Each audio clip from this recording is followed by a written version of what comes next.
ദൈവത്തിന്റെ വിലയേറിയ നാമം വാഴ്ത്തപ്പെടുമാറാകട്ടെ. ದೇವರ ಅಮೂಲ್ಯ ನಾಮಕ್ಕೆ ಮಹಿಮೆ ಉಂಟಾಗಲಿ. സന്നിധിരായിരിക്കുന്ന എല്ലാ പ്രിയപ്പെട്ടവർക്കും സന്ധ്യാവന്ദനം. ಇಲ್ಲಿ ಈ ಮೀಟಿಂಗ್ಗೆ ಆಗಮಿಸಿರುವಂತಹ ಎಲ್ಲರಿಗೂ ಸಂಜೆಯ ವಂದನೆಗಳನ್ನು ನಾನು ತಿಳಿಸುವಂತವನಾಗಿದ್ದೇನೆ. മുന്നമേയുള്ള പ്രിയ സഹോദരൻ രാജൻ ജോണിന്റെ മെസ്സേജിൽ നിന്ന് നാം കേട്ടത് കർത്താവിനെ സന്തോഷത്തോടെ സേവിക്കുക.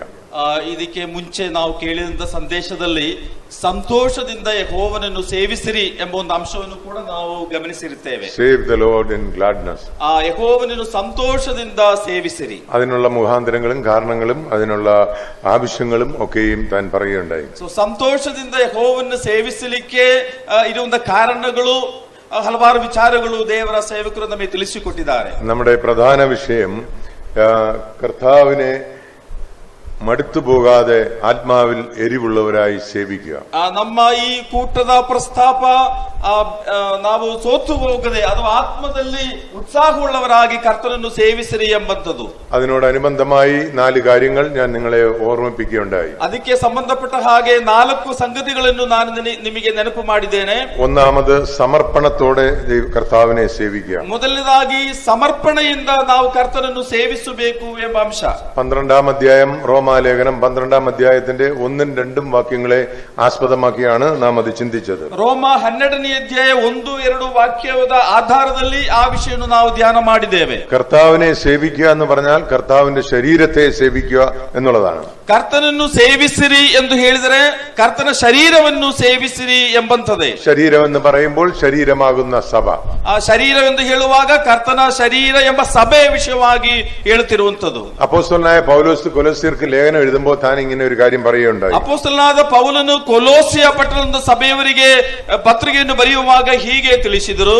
1ാം അധ്യായത്തിന്റെ 24-25 വാക്യത്തിൽ 1ನೇ ಅಧ್ಯಾಯ 24-25 ವಾಕ್ಯಗಳಲ್ಲಿ, പ്രിയപ്പെട്ടവരെ, അവിടെ വായിക്കുന്നത്, നിങ്ങൾക്ക് വേണ്ടി ദൈവം എനിക്ക് നൽകിയിരിക്കുന്ന ഉദ്യോഗപ്രകാരം ദൈവവചന ഘോഷണം നിവർത്തിക്കേണ്ടതിന് ഞാൻ സഭയുടെ ശുശ്രൂഷകനായിരിക്കുന്നു. ಪೌಲನೆಂಬ ನಾನು ಈ ಸುವಾರ್ತೆಗೆ ಸೇವಕನಾದನು. ನಾನು ಈಗ ನಿಮಗೋಸ್ಕರ ಅನುಭವಿಸುತ್ತಿರುವ ಬಾಧೆಗಳಲ್ಲಿ ಸಂತೋಷಪಟ್ಟು ಕ್ರಿಸ್ತನ ಸಂಕಟಗಳೊಳಗೆ ಇನ್ನೂ ಉಳಿದದನ್ನು ಸಭೆಯೆಂಬ ಆತನ ದೇಹಗೋಸ್ಕರ ನನ್ನ ಶರೀರದಲ್ಲಿ ಅನುಭವಿಸುತ್ತೇನೆ. പൗലോസ് പറയുകയാണ്, ഞാൻ സഭയുടെ ശുശ്രൂഷകനായിരിക്കുന്നു. ಆತನು ಹೇಳ್ತಿರುವುದು, ನಾನು ಸಭೆಯ ಸೇವಕನಾಗಿದ್ದೇನೆ. ഈ സഭ ഏതാന്ന് 24ാം വാക്യത്തിൽ പറഞ്ഞിട്ടുണ്ട്. ಈ ಸಭೆ ಯಾವುದು ಎಂಬಂತದ್ದು 24ನೇ ವಾಕ್ಯದಲ್ಲಿ ತಿಳಿಸಿದ್ದಾರೆ. 24ാം വാക്യത്തിൽ ഇങ്ങനെ വായിക്കുന്നു, എന്റെ ജഡത്തിൽ സഭയായ അവന്റെ ശരീരത്തിന് വേണ്ടി പൂരിപ്പിക്കുന്നു. ಅಲ್ಲಿ 24ನೇ ವಾಕ್ಯದಲ್ಲಿ ನಾವು ಓದ್ತಿರುವುದು, ಸಭೆಯೆಂಬ ಆತನ ದೇಹಗೋಸ್ಕರ ನನ್ನ ಶರೀರದಲ್ಲಿ ಅನುಭವಿಸಿ ತೀರಿಸುತ್ತೇನೆ ಎಂಬುದು അവിടെ പറയുന്നു, അവന്റെ ശരീരത്തിന് വേണ്ടി പൂരിപ്പിക്കുന്നു. ಆತನ ಶರೀರಗೋಸ್ಕರ ನಾನು ಈ ಸೇವೆಯನ್ನು ಮಾಡುತ್ತಿದ್ದೇನೆ. ആ സഭയെ ശുശ്രൂഷിക്കാൻ ദൈവം എന്നെ വരമേൽപ്പിച്ചത് ഒരു ഉദ്യോഗമാണ് സഭയുടെ ശുശ്രൂഷകനായി. ಆ ಶರೀರದ ಅಥವಾ ಸಭೆಯ ಅಭಿವೃದ್ಧಿಗೋಸ್ಕರ ಸೇವೆ ಮಾಡುವುದಕ್ಕೆ ದೇವರು ನನ್ನನ್ನು ನೇಮಿಸಿದ್ದಾನೆ. ഇന്ന് രാവിലെ നാം ശ്രദ്ധിച്ചത് എങ്ങനെ ഈ കർത്താവിനെ സഭയെ സേവിക്കണം.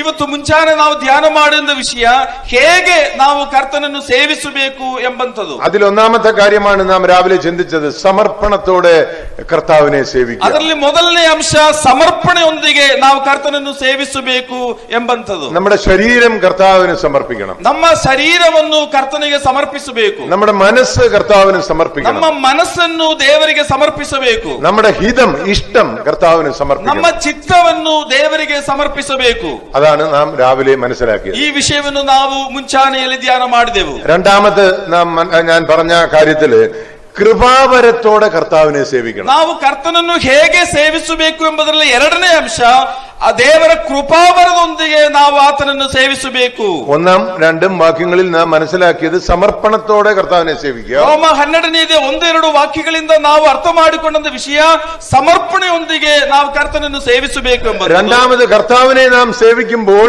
കൃപാവരത്തോടെ വേണം സേവിക്കാൻ. ಎರಡನೇದಾಗಿ ನಾವು ಕರ್ತನನ್ನು ಸೇವಿಸುವಾಗ ಆತನ ಕೃಪಾವರದೊಂದಿಗೆ ನಾವು ಆತನನ್ನು ಸೇವಿಸಬೇಕು. റോമാലേഖനം 12ാം അധ്യായത്തിന്റെ 3ാം വാക്യം ആദ്യം വായിക്കാം. ರೋಮ 12ನೇ ಅಧ್ಯಾಯ ಅದರ 3ನೇ ವಚನವನ್ನು ಪ್ರಾರಂಭವಾಗಿ ನಾವು ಓದಿಕೊಳ್ಳೋಣ. ಈಗ ഭാവിക്കേണ്ടതിന് മീതെ ഭാവിച്ചുയരാതെ ദൈവം അവനവന് വിശ്വാസത്തിന്റെ അളവ് പങ്കിട്ടതുപോലെ സുബോധമാകുമെണ്ണം ഭാവിക്കണമെന്ന് ഞാൻ എനിക്ക് ലഭിച്ച കൃപയിൽ നിങ്ങളിൽ ഓരോരുത്തരോടും പറയുന്നു. ದೇವರು ನನಗೆ ಕೃಪೆ ಮಾಡಿದ ಸೇವೆಯನ್ನು ನಡೆಸಿ ನಿಮ್ಮಲ್ಲಿ ಒಬ್ಬೊಬ್ಬನಿಗೂ ಹೇಳುವುದೇನೆಂದರೆ, ಯಾರು ತನ್ನ ಯೋಗ್ಯತೆಗೆ ಮೀರಿ ತನ್ನನ್ನು ಭಾವಿಸಿಕೊಳ್ಳದೆ ದೇವರು ಒಬ್ಬೊಬ್ಬನಿಗೆ ಎಂತೆಂತ ವಿಶ್ವಾಸ ಬಲವನ್ನು ಕೊಟ್ಟನೋ ಅದಕ್ಕೆ ತಕ್ಕ ಹಾಗೆ ನ್ಯಾಯವಾದ ಅಭಿಪ್ರಾಯದಿಂದ ತನ್ನನ್ನು ಭಾವಿಸಿಕೊಳ್ಳಬೇಕು. Thank you. അതിന്റെ 6ഉം 7ഉം 8ഉം വാക്യമാണ് ഇന്നത്തെ നമ്മുടെ ചിന്ത, ഈ സമയത്തെ ചിന്ത. ಇವತ್ತು 6, 7, 8 ವಾಕ್ಯಗಳ ಆಧಾರದಲ್ಲಿ ಈ ಸಂಚೆಯಲ್ಲಿ ನಾವು ದೇವರ ವಾಕ್ಯವನ್ನು ಧ್ಯಾನ ಮಾಡುತ್ತೇವೆ. നമുക്ക് ലഭിച്ച ദൈവകൃപയ്ക്കനുസരിച്ച് ನಮಗೆ ಕೊಟ್ಟಂತಹ ದೇವರ ಕೃಪೆಗೆ ಅನುಸಾರವಾಗಿ 6ാം വാക്യം ശ്രദ്ധിക്കുക. 6ನೇ ವಾಕ್ಯವನ್ನು ಗಮನಿಸಿರಿ. ആകയാൽ നമുക്ക് ലഭിച്ച കൃപയ്ക്കൊത്തവണ്ണം വെവ്വേറെ വരമുള്ളത് കൊണ്ട് പ്രവചനമെങ്കിൽ വിശ്വാസത്തിനൊത്തവണ്ണം, ശുശ്രൂഷയെങ്കിൽ ശുശ്രൂഷയിൽ, ഉപദേശിക്കുന്നവനെങ്കിൽ ഉപദേശത്തിൽ, പ്രബോധിപ്പിക്കുന്നവനെങ്കിൽ പ്രബോധനത്തിൽ, ദാനം ചെയ്യുന്നവൻ ഏകാഗ്രതയോടെ, ഭരിക്കുന്നവൻ ഉത്സാഹത്തോടെ, കരുണ ചെയ്യുന്നവൻ പ്രസന്നതയോടെ. ದೇವರು ನಮಗೆ ಕೃಪೆ ಮಾಡಿದ ಪ್ರಕಾರ ನಾವು ಬೇರೆ ಬೇರೆ ವರಗಳನ್ನು ಹೊಂದಿದ್ದೇವೆ. ಹೊಂದಿದ ವರವು ಪ್ರವಾದನೆ ರೂಪವಾಗಿದ್ದರೆ ನಮ್ಮ ವಿಶ್ವಾಸ ವರಕ್ಕೆ ತಕ್ಕ ಹಾಗೆ ಪ್ರವಾದನೆ ಹೇಳೋಣ. ಅದು ಸಭಾ ಸೇವೆಯ ರೂಪವಾಗಿದ್ದರೆ ಸಭಾ ಸೇವೆಯನ್ನು ಮಾಡುತ್ತಾ ಇರೋಣ. ಬೋಧಿಸುವವನು ಬೋಧಿಸುವುದರಲ್ಲಿಯೂ, ಬುದ್ಧಿ ಹೇಳುವವನು ಬುದ್ಧಿ ಹೇಳುವುದರಲ್ಲಿಯೂ ನಿರತನಾಗಿರಲಿ. ದಾನ ಕೊಡುವವನು ಯಥಾರ್ಥ ಮನಸ್ಸಿನಿಂದ ಕೊಡಲಿ. ಕಿರೀಟನ ನಡೆಸುವವನು ಆಸಕ್ತಿಯಿಂದ ನಡೆಸಲಿ. ಕಷ್ಟದಲ್ಲಿ ಇರುವವರಿಗೆ ಉಪಕಾರ ಮಾಡುವವನು ಸಂತೋಷವಾಗಿ ಮಾಡಲಿ. കർത്താവിനെ കൃപാവരത്തോടുകൂടെ സേവിക്കുക എന്ന് പറഞ്ഞിട്ട് 7 കൃപാവരങ്ങൾ ഇവിടെ പറഞ്ഞിട്ടുണ്ട്. ಕರ್ತನನ್ನು ಕೃಪಾವರದೊಂದಿಗೆ ಸೇವಿಸಿರಿ ಎಂದು ಹೇಳಿದ ಮೇಲೆ 7 ಅಂಶಗಳನ್ನು ಈ ವಾಕ್ಯ ಭಾಗಗಳಲ್ಲಿ ತಿಳಿಸಿಕೊಟ್ಟಿದ್ದಾರೆ. സഭയെ ശുശ്രൂഷിക്കുന്നതിൽ അല്ലെങ്കിൽ കർത്താവിന്റെ ശരീരമാകുന്ന സഭയെ സേവിക്കുന്നതിന് ഉള്ള കൃപാവരങ്ങളാണ്. ಕರ್ತನ ಶರೀರವೆಂಬ ಕರ್ತನ ಸಭೆಯನ್ನು ಸೇವಿಸಲಿಕ್ಕೆ ದೇವರು ಕೊಟ್ಟಂತಹ 7 ಕೃಪಾವರಗಳ ವಿಷಯವಾಗಿ ಇಲ್ಲಿ ನಾವು ಓದಿದ್ದೇವೆ. 1 പ്രവചനം, ಮೊದಲನೇದು ಪ್ರವಾದನೆ, 2 ശുശ്രൂഷ, ಎರಡನೇದು ശുശ്രൂഷ മിനിസ്ട്രി, ಸೇವೆ, 3 ഉപദേശിക്കുക, 3ನೇದು ಉಪದೇಶ, 4 പ്രബോധിപ്പിക്കുക, 4ನೇದು ಪ್ರಬೋಧನೆ, 5 ദാനം ചെയ്യുക, 5ನೇದು ದಾನ ಮಾಡುವಂಥದ್ದು, ഭരിക്കുക. ಆಡಳಿತ ನಡೆಸುವಂಥದ್ದು. ഭരിക്കുക എന്ന് പറഞ്ഞാൽ തെറ്റിദ്ധരിക്കേണ്ട, പാസ്റ്ററൽ അഡ്മിനിസ്ട്രേഷൻ, ಅಂದ್ರೆ ಸಭಾನಾಯಕತ್ವ ശുശ്രൂഷ. ಸಭಾನಾಯಕನಾಗಿ ಸಭೆಯನ್ನು ನಡೆಸುವಂಥದ್ದು. 7ാമത് കരുണ ചെയ്യുക, 7ನೇದು ಕರುಣೆಯನ್ನು ತೋರಿಸುವಂಥದ್ದು. അതിൽ 1ാമത്തെ പ്രവാചനം നമുക്കറിയാം, അപ്പോസ്തലന്മാരും പ്രവാചകന്മാരും സഭയുടെ അടിസ്ഥാനത്തിൽ പെട്ടുപോയിരിക്കുന്നവരാണ്. ಅದರಲ್ಲಿ ಮೊದಲನೇದು ಪ್ರವಾದನೆ ಎಂಬ ಅಂಶ ನಮಗೆ ಗೊತ್ತು. ಅಪೊಸ್ತಲರು ಪ್ರವಾದಿಗಳು ಸಭೆಯ ಅಸ್ಥಿವಾರ ಎಂಬ ಕೆಲಸಕ್ಕೆ ಸಂಬಂಧಪಟ್ಟವರ ಹಾಗಿದ್ರು ಎಂಬುದಾಗಿ ನೋಡುತ್ತೇವೆ. ഇവിടെ പറയുന്ന ലഭിച്ച കൃപയ്ക്ക് അനുസരിച്ച്, ಇಲ್ಲಿ ನಾವು ಓದಿರುವಂತದ್ದು ಹೊಂದಿದ ಕೃಪೆಗೆ ತಕ್ಕ ಹಾಗೆ ಎಂಬುದಾಗಿ ಓದುತ್ತೇವೆ. എല്ലാ കാര്യങ്ങളും കയറി ചെയ്യാനായിട്ട് ശ്രമിക്കേണ്ട, കർത്താവ് നിങ്ങൾക്ക് തന്ന കൃപയ്ക്കനുസരിച്ച് ಎಲ್ಲವನ್ನು ಮಾಡಲಿಕ್ಕೆ ನಾವು ಮುಂದಾಗುವುದು ಬೇಡ. ಆದ್ರೆ ದೇವರು ಏನನ್ನು ಕೊಟ್ಟಿದ್ದಾರೋ, ದೇವರಿಂದ ಏನನ್ನು ಹೊಂದಿದ್ದೇವೋ ಅದಕ್ಕನುಸಾರವಾಗಿ ಕರ್ತನನ್ನು ಸೇವಿಸೋಣ. കൃപാവരത്തോടെ കർത്താവിനെ സേവിക്കുക എന്ന് പറയുന്നതിന് മുമ്പേ നമുക്ക് 3ാം വാക്യത്തിൽ ഈ വാണിംഗ് തന്നിരുന്നു. ಆ ದೇವರನ್ನು ಕೃಪಾವರದೊಂದಿಗೆ ಆತನ್ನು ಸೇವಿಸಿರಿ ಎಂದು ಹೇಳುವುದಕ್ಕೆ ಮುಂಚೆಯೇ 3ನೇ ವಾಕ್ಯದಲ್ಲಿ ಎಚ್ಚರಿಕೆ ಮಾತನ್ನು ನೀಡಿದರು. ഭാവിക്കേണ്ടതിന് മീതെ ഭാവിച്ചു ഉയരരുത്. ಅಂದ್ರೆ ಯಾವನು ಕೂಡ ಅವನವನ ಯೋಗ್ಯತೆಗೆ ಮೀರಿ ತನ್ನನ್ನು ಭಾವಿಸಿಕೊಳ್ಳಬಾರದು ಎಂದು ಓದುತ್ತೇವೆ. ദൈവം അവനവന് വിശ്വാസത്തിന്റെ അളവ് പങ്കിട്ടതുപോലെ സുബോധമാമണ്ണം നാം ഭാവിക്കണം. ದೇವರು ಪ್ರತಿಯೊಬ್ಬನಿಗೂ ವಿಶ್ವಾಸ ಬಲವನ್ನು ಕೊಟ್ಟದಕ್ಕೆ ತಕ್ಕ ಹಾಗೆ ಜ್ಞಾನದಿಂದ ಪ್ರಜ್ಞೆಯಿಂದ ಅವನು ಭಾವಿಸಿಕೊಳ್ಳಬೇಕು. പ്രിയപ്പെട്ടവരെ, സത്യവേദ പുസ്തകത്തിൽ വിശേഷാൽ പുതിയ നിയമത്തിൽ നിങ്ങൾ അറിവില്ലാതിരിക്കരുത് എന്ന് പറഞ്ഞ 2 കാര്യങ്ങളുണ്ട്. ನಾವು ಸತ್ಯವೇದದಲ್ಲಿ ವಿಶೇಷವಾಗಿ ಹೊಸ ಒಡಂಬಡಿಕೆಯಲ್ಲಿ ನಿಮಗೆ ಈ ವಿಷಯವಾಗಿ ಅರಿವಿಲ್ಲದೆ ಇರಬಾರದು, ಜ್ಞಾನವಿಲ್ಲದೆ ಇರಬಾರದು ಎಂಬುದಾಗಿ ಹೇಳುವ 2 ಸಂಗತಿಗಳುಂಟು. 2 അപ്പോസ്തലനായ പൗലോസാ പറഞ്ഞ 2 ಸಂಗತಿಗಳು ಕೂಡ ಅಪೊಸ್ತಲನಾದ ಪೌಲನು ತಿಳಿಸಿದ್ದಾನೆ. കൊരിന്ത്യ ലേഖനം 12ാം അധ്യായത്തിൽ അവിടെ പറയുന്നത് 1 കൊരിന്ത്യർ 12ന്റെ 1ഉം 4ഉം കാര്യങ്ങളിൽ പറയുന്ന ആത്മീയ വരങ്ങളെ കുറിച്ച്, സഹോദരന്മാരെ, ആത്മീയ വരങ്ങളെ കുറിച്ച് നിങ്ങൾ അറിവില്ലാതിരിക്കരുത്. ಮೊದಲನೇ ಕೊರಿಂಥ 12ನೇ 1-4 ವಾಕ್ಯಗಳು ಓದುತ್ತೇವೆ. ಆತ್ಮೀಕ ವರಗಳನ್ನು ಕುರಿತು ನಿಮಗೆ ತಿಳುವಳಿಕೆ ಇಲ್ಲದೆ ಇರಬಾರದು. ಇರಬಾರದು. എന്താണ് ഈ ആത്മീയ വരങ്ങൾ എന്ന് പറയുന്നതും കൃപാവരങ്ങളും ഒന്നാണ്. അത് പിന്നീട് ഞാൻ പറയാം. ಆತ್ಮಿಕ ವರಗಳು ಮತ್ತು ಕೃಪಾವರಗಳು ಒಂದೇ ಆಗಿದ್ದೇವೆ. ಅದನ್ನು ಆಮೇಲೆ ಹೇಳಲಿಕ್ಕೆ അപ്പോസ്തലനായ പൗലോസിന്റെ ആഗ്രഹമാണ്, ഞാൻ ആഗ്രഹിക്കുന്നു നിങ്ങൾ ആത്മീയ വരങ്ങളെ കുറിച്ച് അറിവില്ലാതിരിക്കരുത്. ಅಪೊಸ್ತಲನಾದ ಪೌಲನ ಬೈಕಿ ಏನು ಅಂತ ಹೇಳಿದ್ರೆ, ನೀವು ಆತ್ಮೀಕ ವರಗಳನ್ನು ಕುರಿತು ಅರಿವಿಲ್ಲದೆ ಇರಬಾರದು. രണ്ടാമത്തെ കാര്യം അറിവില്ലാതിരിക്കരുത് എന്ന് പറഞ്ഞത് നിദ്ര കൊള്ളുന്നവരെ കുറിച്ച്, മരിച്ചു പോകുന്നവരെ കുറിച്ച് അവരുടെ ഗതി എന്താകുമെന്ന് നിങ്ങൾ അറിവില്ലാതിരിക്കരുത്. ಆ ಅರಿವಿಲ್ಲದೆ ಇರಬಾರದು ಎಂಬುದಾಗಿ ಪೌಲನ ಹೇಳಿದ ಇನ್ನೊಂದು ಸಂಗತಿ ಏನಂದ್ರೆ, ನಿದ್ರೆ ಹೋಗುವವರ ಗತಿಯನ್ನು ಕುರಿತು ನಿಮಗೆ ಅರಿವಿಲ್ಲದೆ ಇರಬಾರದು ಎಂಬಂತದ್ದು. കൃപാവരങ്ങളെ കുറിച്ച് ഒരു ബൈബിൾ ക്ലാസ് എടുക്കുവാനായിട്ട് നിർവാഹമില്ല. ಆ ಕೃಪಾವರಗಳನ್ನು ಕುರಿತು ಈಗ ಒಂದು ಸತ್ಯವೇದ ಒಂದು ಬೋಧನೆ ಒಂದು ಶಿಬಿರ ಮಾಡಲಿಕ್ಕೆ ಸಾಧ್ಯವಿಲ್ಲ. ഒരുപാട് ക്ലാസുകൾ വേണ്ടി വരും. ಅನೇಕ ಒಂದು ವೇಳೆ ಶಿಬಿರ ಒಂದು ವೇಳೆ നമ്മളിപ്പോൾ വായിച്ച റോമ ലേഖനം 12-ാം അധ്യായത്തിന്റെ 6, 7, 8 വാക്യങ്ങളിൽ 7 കൃപാവരങ്ങൾ പറഞ്ഞിട്ടുണ്ട്. ರೋಮ 12ನೇ ಅಧ್ಯಾಯ 6ರಿಂದ 8 ತನಕರಿಂದ ವಾಕ್ಯ ಭಾಗದಲ್ಲಿ 7 ಅಂಶಗಳನ್ನು ತಿಳಿಸಿದ್ದಾರೆ. എഫേസ്യ ലേഖനം 4-ാം അധ്യായത്തിൽ 4 കൃപാവരങ്ങൾ പറഞ്ഞിട്ടുണ്ട്. ಎಫೆಸ್ಯ 4ನೇ ಅಧ್ಯಾಯದಲ್ಲಿ 4 ಕೃಪಾವರಗಳನ್ನು ಕುರಿತು ಹೇಳಿದ್ದಾರೆ. ഇവിടെ വന്നിട്ടുള്ളതെല്ലാം ഇവിടെ എഴുതിയിരിക്കുന്നത് കണ്ടോ, ഫുൾ ടൈം ഇവാഞ്ചലിസ്റ്റ്. ಇಲ್ಲಿ ಬಂದವರು ಇಲ್ಲಿ ಬರೆದಿದೆ ಪೂರ್ಣಾವಧಿ ಸುವಾರ್ತಿಕರು ಎಂಬುದಾಗಿ ಅಲ್ಲಿ ಬರೆದಿದ್ದಾರೆ. എഫേസ്യ ലേഖനത്തിൽ 4 കൃപാവരങ്ങൾ പറഞ്ഞിരിക്കുന്ന മൂന്നാമത്തേത് സുവിശേഷകന്മാർ. ಎಫೆಸ್ಯ ಪತ್ರಿಕೆ 4ನೇ ಅಧ್ಯಾಯದಲ್ಲಿ ಹೇಳಿರುವಂತಹ 4 ವರಗಳಲ್ಲಿ 3ನೇದು ಸುವಾರ್ತಿಕರು ಎಂಬುದಾಗಿ ನಾವು ಓದುತ್ತೇವೆ. അപ്പോസ്തലന്മാർ, പ്രവാചകന്മാർ, സുവിശേഷകന്മാർ, പിന്നെ ഉപദേഷ്ടാക്കന്മാർ, ഇടയന്മാരും. അതൊരു വാക്കാം. ಅಪೊಸ್ತಲರು, ಪ್ರವಾದಿಗಳು, ಸಭಾಪಾಲಕರು, ಸುವಾರ್ತಿಕರು. അപ്പോൾ മൂന്നാമത്തേത് സുവിശേഷന്മാരാണ്. 3ನೇದು ಸುವಾರ್ತಿಕರು ಎಂಬುದಾಗಿ ಓದುತ್ತೇವೆ. കൃപാവരത്തോട് കർത്താവിനെ സേവിക്കണം എന്ന് പറയുമ്പോൾ ഒരു ആരംഭത്തിലെ ഞാൻ ഒരു ചെറിയ മൊഡ്യൂൾ തരുകയാണ്. സുവിശേഷകൻ എന്നുള്ള കൃപാവരം നമുക്ക് ലഭിച്ചിട്ടുണ്ടെങ്കിൽ അതിനനുസരിച്ച് കർത്താവിനെ സേവിക്കണം.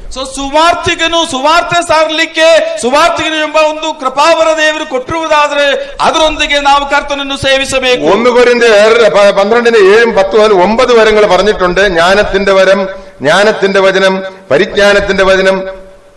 1 ಕೊರಿಂಥ 12ನೇ ಅಧ್ಯಾಯದಲ್ಲಿ 9 ವರಗಳನ್ನು ಕುರಿತು ಅಲ್ಲಿ ತಿಳಿಸಿದ್ದಾರೆ. വിശ്വാസം, 12ನೇ ಅಧ್ಯಾಯ അത് വായിക്കണമെന്നില്ല. 9 കൃപാവരങ്ങൾ പറഞ്ഞിട്ടുണ്ട്. 9 ವರಗಳನ್ನು ಕುರಿತಲ್ಲಿ ನಾವು ಓದುತ್ತೇವೆ. കൊരിന്ത്യ ലേഖനം 12-ാം അധ്യായത്തിൽ 8 വരങ്ങൾ പറഞ്ഞിട്ടുണ്ട്. കൊരിന്ത്യർ 12. 1 ಕೊರಿಂಥ 12ನೇ ಅಧ್ಯಾಯದಲ್ಲಿ 8 ವರಗಳನ್ನು ಕುರಿತು. 1 കൊരിന്ത്യർ 14-ാം അധ്യായത്തിൽ 5 വരങ്ങളെ കുറിച്ച് പറഞ്ഞിട്ടുണ്ട്. 1 ಕೊರಿಂಥ 14ನೇ ಅಧ್ಯಾಯದಲ್ಲಿ 5 ವರಗಳನ್ನು ಕುರಿತು ತಿಳಿಸಿದ್ದಾರೆ. 1 പത്രോസ് 4-ാം അധ്യായത്തിൽ 2 വരങ്ങളെ കുറിച്ച് പറഞ്ഞിട്ടുണ്ട്. 1 ಕೊರಿಂಥ 1 ಪೇತ್ರ 5ನೇ ಅಧ್ಯಾಯದಲ್ಲಿ 2 ವರಗಳನ್ನು ಕುರಿತು ತಿಳಿಸಿದ್ದಾರೆ. ഫിലിപ്പിയ ലേഖനം 1-29 മലയാളം വേദോസ്തവത്തിൽ ഒരു വരം പറഞ്ഞിട്ടുണ്ട്, കഷ്ടത അനുഭവിക്കുന്നവർ. ಫಿಲಿಪ್ಪಿ ಪತ್ರಿಕೆ 1ನೇ ಅಧ್ಯಾಯ 29ನೇ ವಚನದಲ್ಲಿ 1 ವರ ಕಷ್ಟಗಳನ್ನು ಅನುಭವಿಸುವ ಒಂದು ವರ ಎಂಬುದಾಗಿ ಮಲಯಾಳ ಬೈಬಲ್ ഇംഗ്ലീഷിൽ നോക്കിയാൽ ഒരു പക്ഷേ നിങ്ങൾക്ക് അതൊരു വരമായിട്ട് കാണുവാൻ കഴിയുകയില്ല. ಇಂಗ್ಲಿಷ್ ತರ್ಜಮೆ ನಾವು ನೋಡುವಾಗ ಅಲ್ಲಿ ವರ ಎಂಬ ಒಂದು ಶಬ್ದ ನಾವು ನೋಡುತ್ತಾ ಇಲ್ಲ. 1 കൊരിന്ത്യർ 7-ാം അധ്യായത്തിന്റെ 7-ാം വാക്യത്തിൽ 2 കൃപാവരങ്ങളെ പറഞ്ഞിട്ടുണ്ട്. അത് തർക്കമുള്ള വിഷയമാണ്. 1 ಕೊರಿಂಥ 7ನೇ ಅಧ್ಯಾಯ 7ನೇ ವಚನದಲ್ಲಿ 2 ಕೃಪಾವರಗಳನ್ನು ಕುರಿತು ಹೇಳಿದ್ದಾರೆ. ಅದರ ಬಗ್ಗೆ ಸ್ವಲ್ಪ ಒಂದು ಆಶಯ ವ್ಯತ್ಯಾಸಗಳುಂಟು. ദൈവസഭയിലെ ആത്മീയ ശുശ്രൂഷകൾക്കായി പരിശുദ്ധാത്മാവ് മുഖാന്തരം ദൈവം നൽകി തരുന്ന കഴിവാണ് കൃപാവരം. ದೇವರ ಸಭೆಯ ಅಭಿವೃದ್ಧಿಗಾಗಿ ದೇವರು ತಾನೇ ಒದಗಿಸಿಕೊಟ್ಟಂತಹ ವರಗಳಾಗಿದೆ ಕೃಪಾವರಗಳು. 2 വിധത്തിലുള്ള ശുശ്രൂഷകൾ ദൈവസഭയിൽ ആവശ്യമാണ്. 2 ರೀತಿಯಲ್ಲಿ ಇರುವಂತಹ ಸೇವೆ ಕರ್ತನ ಸಭೆಯಲ್ಲಿ ಅಗತ್ಯವಾಗಿದೆ. പാപികൾ രക്ഷിക്കപ്പെടണം. ಪಾಪಿಗಳಾದಂತವರು ರಕ್ಷಿಸಲ್ಪಡಬೇಕು. രക്ഷിക്കപ്പെട്ട ദൈവമക്കൾക്ക് ആത്മീയ വർധനയും ശുദ്ധീകരണവും ഉണ്ടാകണം. ರಕ್ಷಿಸಲ್ಪಟ್ಟಂತಹ ದೈವ ಜನರಿಗೆ ಆತ್ಮೀಯ ಅಭಿವೃದ್ಧಿಯು ಶುದ್ಧೀಕರಣ ಉಂಟಾಗಬೇಕು. ഈ 2 ആവശ്യങ്ങൾക്കായി ദൈവം പരിശുദ്ധാത്മാവ് മുഖാന്തരം നമുക്ക് നൽകുന്ന കഴിവാണ് കൃപാവരം. ಈ 2 ಅಗತ್ಯತೆಗಳಿಗೋಸ್ಕರ ನಮಗೆ ಸಹಾಯ ಮಾಡಲಿಕ್ಕೆ ದೇವರು ಒದಗಿಸಿಕೊಟ್ಟಂತಹ ವರಗಳಾಗಿದೆ ಕೃಪಾವರಗಳು. അതിന് ആത്മീയ വരങ്ങൾ എന്നും പേര് പറയും. ಅದಕ್ಕೆ ಆತ್ಮೀಯ ವರಗಳು ಎಂಬುದಾಗಿ ಕೂಡ ಕರೆಯುತ್ತಾರೆ. തന്റെ കൃപയാൽ നമുക്ക് നൽകിയതായതുകൊണ്ടാണ് കൃപാവരം എന്ന് പറയുന്നത്. ದೇವರು ನಮ್ಮ ಮೇಲೆ ಕರುಣೆ ಇಟ್ಟು ಕೃಪೆ ತೋರಿಸಿ ಕೊಟ್ಟಂತ ವರಗಳಾದ ಕಾರಣವೇ ಅವುಗಳನ್ನು ಕೃಪಾವರಗಳು ಎಂಬುದಾಗಿ ಕರೆಯುವಂತ. ആത്മാവിനാൽ ആത്മീയ കാര്യങ്ങൾക്കായി നൽകുന്ന വരമായതുകൊണ്ട് ഇതിനെ ആത്മീയ വരങ്ങൾ എന്നും പറയും.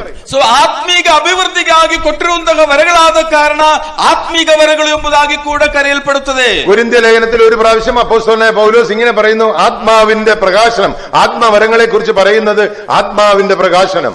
ಸೊ ಕೊರಿಂಥ ಪತ್ರಿಕೆಯಲ್ಲಿ ಆತ್ಮೀಯ ವರಗಳನ್ನು ಕುರಿತು ಹೇಳುವಾಗ ಆತ್ಮೀಕ ಪ್ರಕಾಶನ ಎಂಬ ಶಬ್ದವನ್ನು ಉಪಯೋಗಿಸುತ್ತಾರೆ. എത്ര കൃപാവരങ്ങൾ ഉണ്ട് എന്ന് നമുക്ക് വേദപുസ്തകത്തിൽ കൃത്യമായി പറഞ്ഞിട്ടില്ല. ಆತ್ಮೀಕ ವರಗಳು ಎಷ್ಟು ಎಂಬುದು ಒಂದು ಸಂಖ್ಯೆ സത്യവേദത്തിൽ സ്പഷ്ടವಾಗಿ ತಿಳಿಸಿಕೊಟ್ಟಿಲ್ಲ. നാം മുമ്പ് പറഞ്ഞ വേദഭാഗങ്ങളിലെ കൃപാവരങ്ങളെയൊക്കെ ഒന്നിച്ചു നോക്കിയാൽ ആവർത്തിച്ച് പറഞ്ഞിരിക്കുന്ന കൃപാവരങ്ങളെ മാറ്റിയാൽ ഒരു 24 കൃപാവരങ്ങൾ അവിടെ പറഞ്ഞിട്ടുണ്ട്. ಆ ಪುನರಾವರ್ತನೆಯಾಗಿರುವಂತಹ ವರಗಳನ್ನು ಬಿಟ್ಟರೆ ಹೆಚ್ಚು ಕಡಿಮೆ 24 ವರಗಳನ್ನು ಕುರಿತು ನಾವು ಎಣಿಸಬಹುದು. എണ്ണം കൃത്യമായി പറയുവാൻ കഴിയില്ല. ಆದರೆ ಎಷ್ಟು ಆತ್ಮೀಯ ವರಗಳು ಎಂಬ ಒಂದು ನಿರ್ದಿಷ್ಟವಾದ ಸಂಖ್ಯೆ ಹೇಳಲಿಕ್ಕೆ ಅಸಾಧ್ಯವಾಗಿದೆ. അപ്പോസ്തലനായ പത്രോസ് തന്റെ 4-ാം അധ്യായത്തിൽ 10 മുതൽ 11 വരെയുള്ള വാക്യങ്ങളിൽ മൊത്തം കൃപാവരങ്ങളെ രണ്ടായി തിരിച്ചിട്ടുണ്ട്. ಆ ಪೇತ್ರನು ತನ್ನ ಪತ್ರಿಕೆಯಲ್ಲಿ ಮೊದಲನೇ ಪೇತ್ರ 4ನೇ ಅಧ್ಯಾಯದಲ್ಲಿ ಎಲ್ಲ ಆತ್ಮೀಯ ವರಗಳನ್ನು ಎರಡನ್ನಾಗಿ ವಿಂಗಡಿಸಿದ್ದಾರೆ. ഒന്ന് സംസാരിക്കുന്ന വരങ്ങൾ അല്ലെങ്കിൽ പ്രസംഗിക്കുന്നവർ, ಒಂದು ವೇಳೆ ಮಾತನಾಡುವಂತಹ ವರಗಳು, ಮಾತಿಗೆ ಸಂಬಂಧಪಟ್ಟಂತಹ ವರಗಳು. 2 ശുശ്രൂഷിക്കുന്ന വരങ്ങൾ. 2 ಸೇವೆಗೆ ಸಂಬಂಧಪಟ್ಟಂತಹ ವರಗಳು. ഈ 24 വരങ്ങളിൽ 18 വരങ്ങളെ കുറിച്ച് ആർക്കും തർക്കമില്ല. എല്ലാ ക്രിസ്തീയ വിശ്വാസികളും ഒരു വിധത്തിൽ സമ്മതിക്കുന്നുണ്ട്. 24 ವರಗಳಲ್ಲಿ 18 ವರಗಳ ವಿಷಯವಾಗಿ ಹೆಚ್ಚು ಕಡಿಮೆ ಅಭಿಪ್ರಾಯ ವ್ಯತ್ಯಾಸಗಳೇನೂ ಇಲ್ಲ. അതിൽ 6 എണ്ണത്തിന് പല സഭകൾക്കും അഭിപ്രായ വ്യത്യാസങ്ങളുണ്ട്. ಅದರಲ್ಲಿ 6 ವರಗಳ ವಿಷಯವಾಗಿ ಹಲವಾರು ಸಭೆಗಳ ಮಧ್ಯದಲ್ಲಿ ಭಿನ್ನಾಭಿಪ್ರಾಯಗಳುಂಟು. അത് തർക്ക വിഷയങ്ങൾ ഞാൻ ഇപ്പോൾ നിങ്ങളുടെ ശ്രദ്ധയിലേക്ക് കൊണ്ടുവന്ന് നിങ്ങളുടെ ശ്രദ്ധയെ മറ്റൊരു വിഷയത്തിലേക്ക് കൊണ്ടുപോകാൻ ആഗ്രഹിക്കുന്നു. ಆ ಭಿನ್ನಾಭಿಪ್ರಾಯಗಳನ್ನು ನಿಮ್ಮ ಗಮನಕ್ಕೆ ತಂದು ಇನ್ನೊಂದು ರೀತಿಯಲ್ಲಿ ನಿಮ್ಮ ಮನಸ್ಸನ್ನು ತೆಗೆದುಕೊಂಡು ಹೋಗಲಿಕ್ಕೆ ನಾನು ಬಯಸುತ್ತಿಲ್ಲ. പ്രിയപ്പെട്ടവരെ, നാം ആദ്യമായി പറഞ്ഞത് കൃപാവരങ്ങളോടെ കർത്താവിനെ സേവിക്കണം. ಮೊದಲನೇದಾಗಿ ನಾನು ಹೇಳಿದ ವಿಷಯ കൃപാവരದೊಂದಿಗೆ ನಾವು ನಮ್ಮ ಕರ್ತನನ್ನು ಸೇವಿಸಬೇಕು. എനിക്കുള്ള കൃപാവരങ്ങൾ എന്തൊക്കെയാണെന്ന് എങ്ങനെ മനസ്സിലാക്കി ഉപയോഗിക്കാൻ കഴിയും? ನನಗಿರುವಂತಹ ಕೃಪಾವರವು ಅಥವಾ ಕೃಪಾವರಗಳು ಎಷ್ಟು ಯಾವುದು ಎಂಬುದಾಗಿ ಹೇಗೆ ಅರ್ಥ ಮಾಡಿಕೊಳ್ಳಲಿಕ್ಕೆ ಸಾಧ್ಯ? നാമൊക്കെയും ക്രിസ്തുവിന്റെ ശരീരത്തിന്റെ അവയവങ്ങളാണ്. ನಾವೆಲ್ಲರೂ ಕ್ರಿಸ್ತನ ಶರೀರದ ಅಂಗಾಂಗಗಳಾಗಿದ್ದೇವೆ. അതുകൊണ്ട് തന്നെ നാം നമ്മുടെ ചുമതലയും പ്രവർത്തനവും അറിഞ്ഞിരിക്കണം. ಆದುದರಿಂದಲೇ ನಮ್ಮ ಜವಾಬ್ದಾರಿಯು, ನಮ್ಮ ಕರ್ತವ್ಯ ಏನು ಎಂಬುದಾಗಿ ನಾವು ತಿಳಿದಿರಬೇಕು. ഈ ക്രിസ്തുവിന്റെ ശരീരത്തിന്റെ അവയവമാണ് മനുഷ്യ ശരീരത്തോട് ഉപമിച്ചല്ലേ പറഞ്ഞിരിക്കുന്നത്. അങ്ങനെ ഒരവയവന്ന കൈക്ക് അതിന്റെ ചുമതല അറിഞ്ഞുകൂടാങ്കിൽ എന്ത് സംഭവിക്കും? ನಮಗಿರುವಂತಹ ಜವಾಬ್ದಾರಿಗಳನ್ನು ಮನುಷ್ಯ ಶರೀರದ ಅಂಗಾಂಗಗಳಿರುವಂತಹ ಜವಾಬ್ದಾರಿಗಳಿಗೆ ಹೋಲಿಕೆ ಮಾಡಿ ಹೇಳಿದ್ದಾರೆ.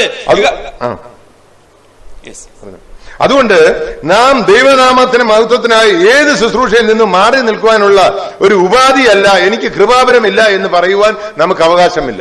ಒಂದೊಂದು ಅಂಗಾಂಗಗಳಿಗೆ ಕೊಟ್ಟಂತಹ ಸಾಮರ್ಥ್ಯ, ಶಕ್ತಿ, ಅದಕ್ಕನುಸಾರವಾಗಿ ಅದನ್ನು ಉಪಯೋಗಿಸಬೇಕು. ಯಾರು ಕೂಡ ನನಗೆ ಯಾವುದೇ ಆತ್ಮಿಕ ವರವಿಲ್ಲ ಎಂದು ಹೇಳುವ ಹಾಗಿಲ್ಲ. നമ്മളറിയാം, അപ്പോസ്തലനായ പൗലോസ് കൊലോസ്യ ലേഖനത്തിൽ പറഞ്ഞ ദൈവം എനിക്കൊരു ഉദ്യോഗം തന്നിരിക്കുന്നു സഭയുടെ ശുശ്രൂഷനായി. ಆ ಕೊಲೋಸ್ಯ ಪತ್ರಿಕೆಯಲ್ಲಿ ಪೌಲನು ಹೇಳ್ತಿದ್ದಾನೆ, ದೇವರು ನನಗೊಂದು ಕೆಲಸ, ಒಂದು ಉದ್ಯೋಗವನ್ನು ದಯಪಾಲಿಸಿದ್ದಾನೆ ಎಂಬುದಾಗಿ. അപ്പോൾ ആ ശുശ്രൂഷകൾ എന്തൊക്കെയാണെന്ന് നാം മനസ്സിലാക്കിയാൽ നാം സഭയുടെ ആ ശുശ്രൂഷകളിൽ വളരെ പ്രയോജനപ്രദമായി ഫലപ്രദമായി പങ്കിടുകയും ദൈവനാമത്തിന് മഹത്വത്തിനായി ശുശ്രൂഷ ചെയ്യുകയും ചെയ്യാം. ಸಭೆಯ ಅಭಿವೃದ್ಧಿಗಾಗಿ ದೇವರು ಕೊಟ್ಟಂತಹ ಉದ್ಯೋಗವನ್ನು ನಾವು ಸರಿಯಾದ ರೀತಿಯಲ್ಲಿ ಉಪಯೋಗಿಸುವಾಗ ಅದು ಫಲಕಾರಿಯಾಗುತ್ತದೆ. കൃപാവരങ്ങൾ മനസ്സിലാക്കുവാനായിട്ട് ഒരു ചെറിയ ഗൈഡൻസ് ഞാൻ എന്റെ അനുഭവത്തിൽ നിന്ന് പറഞ്ഞു തരാം. ಆ ಕೃಪಾವರಗಳನ್ನು ಅರ್ಥ ಮಾಡಿಕೊಳ್ಳಲಿಕ್ಕೆ ನಾನು ನನ್ನ ಸ್ವಂತ ಜೀವನದ ಅನುಭವವನ್ನು ನಿಮ್ಮ ಮುಂದೆ ಹೇಳಲಿಕ್ಕೆ ಇಷ್ಟಪಡುತ್ತೇನೆ. വേദവചനത്തിന്റെ ദൈവവചനത്തിന്റെ അടിസ്ഥാനത്തിലാണ് ഈ അനുഭവങ്ങൾ. ದೇವರ ವಾಕ್ಯದ ಆಧಾರದಲ್ಲಿ ಇರುವಂತಹ ನನ್ನ ಅನುಭವವನ್ನು ಹೇಳುತ್ತೇನೆ. ദൈവിക നടത്തിപ്പിനായും സഹായത്തിനായും പ്രാർത്ഥിക്കുക. ದೇವರ ನಡೆಸುವಿಕೆಗಾಗಿ ದೇವರಲ್ಲಿ ನಾವು ಪ್ರಾರ್ಥಿಸಬೇಕು. ദൈവവചന പഠനത്തിൽ സമയം ചെലവഴിക്കുക. വിശേഷാൽ കൃപാവരങ്ങളെ കുറിച്ച് പഠിക്കുക. ದೇವರ ವಾಕ್ಯದ ಕಲಿಕೆಗಾಗಿ ಸಮಯವನ್ನು ಪ್ರತ್ಯೇಕಿಸಿ ವಿಶೇಷವಾಗಿ ಆತ್ಮೀಯ ವರಗಳನ್ನು ಕುರಿತು ಹೆಚ್ಚಾಗಿ ಕಲಿಯಲಿಕ್ಕೆ ಮನಸ್ಸು ಮಾಡಿ ക്രിയാത്മകമായി നിങ്ങളുടെ ഉള്ളിൽ പൊങ്ങി വരുന്ന ശുശ്രൂഷകളെ വീക്ഷിക്കുക, ശ്രദ്ധിക്കുക. ಆ ಕ್ರಿಯಾತ್ಮಕವಾಗಿ ನಮ್ಮ ಜೀವಿತದಲ್ಲಿ ಕಂಡು ಬರುವಂತಹ ವರಗಳು ಯಾವುದು ಎಂಬುದನ್ನು ಗಮನಿಸಿರಿ, ಅದನ್ನು ನಿರೀಕ್ಷಿಸಿರಿ.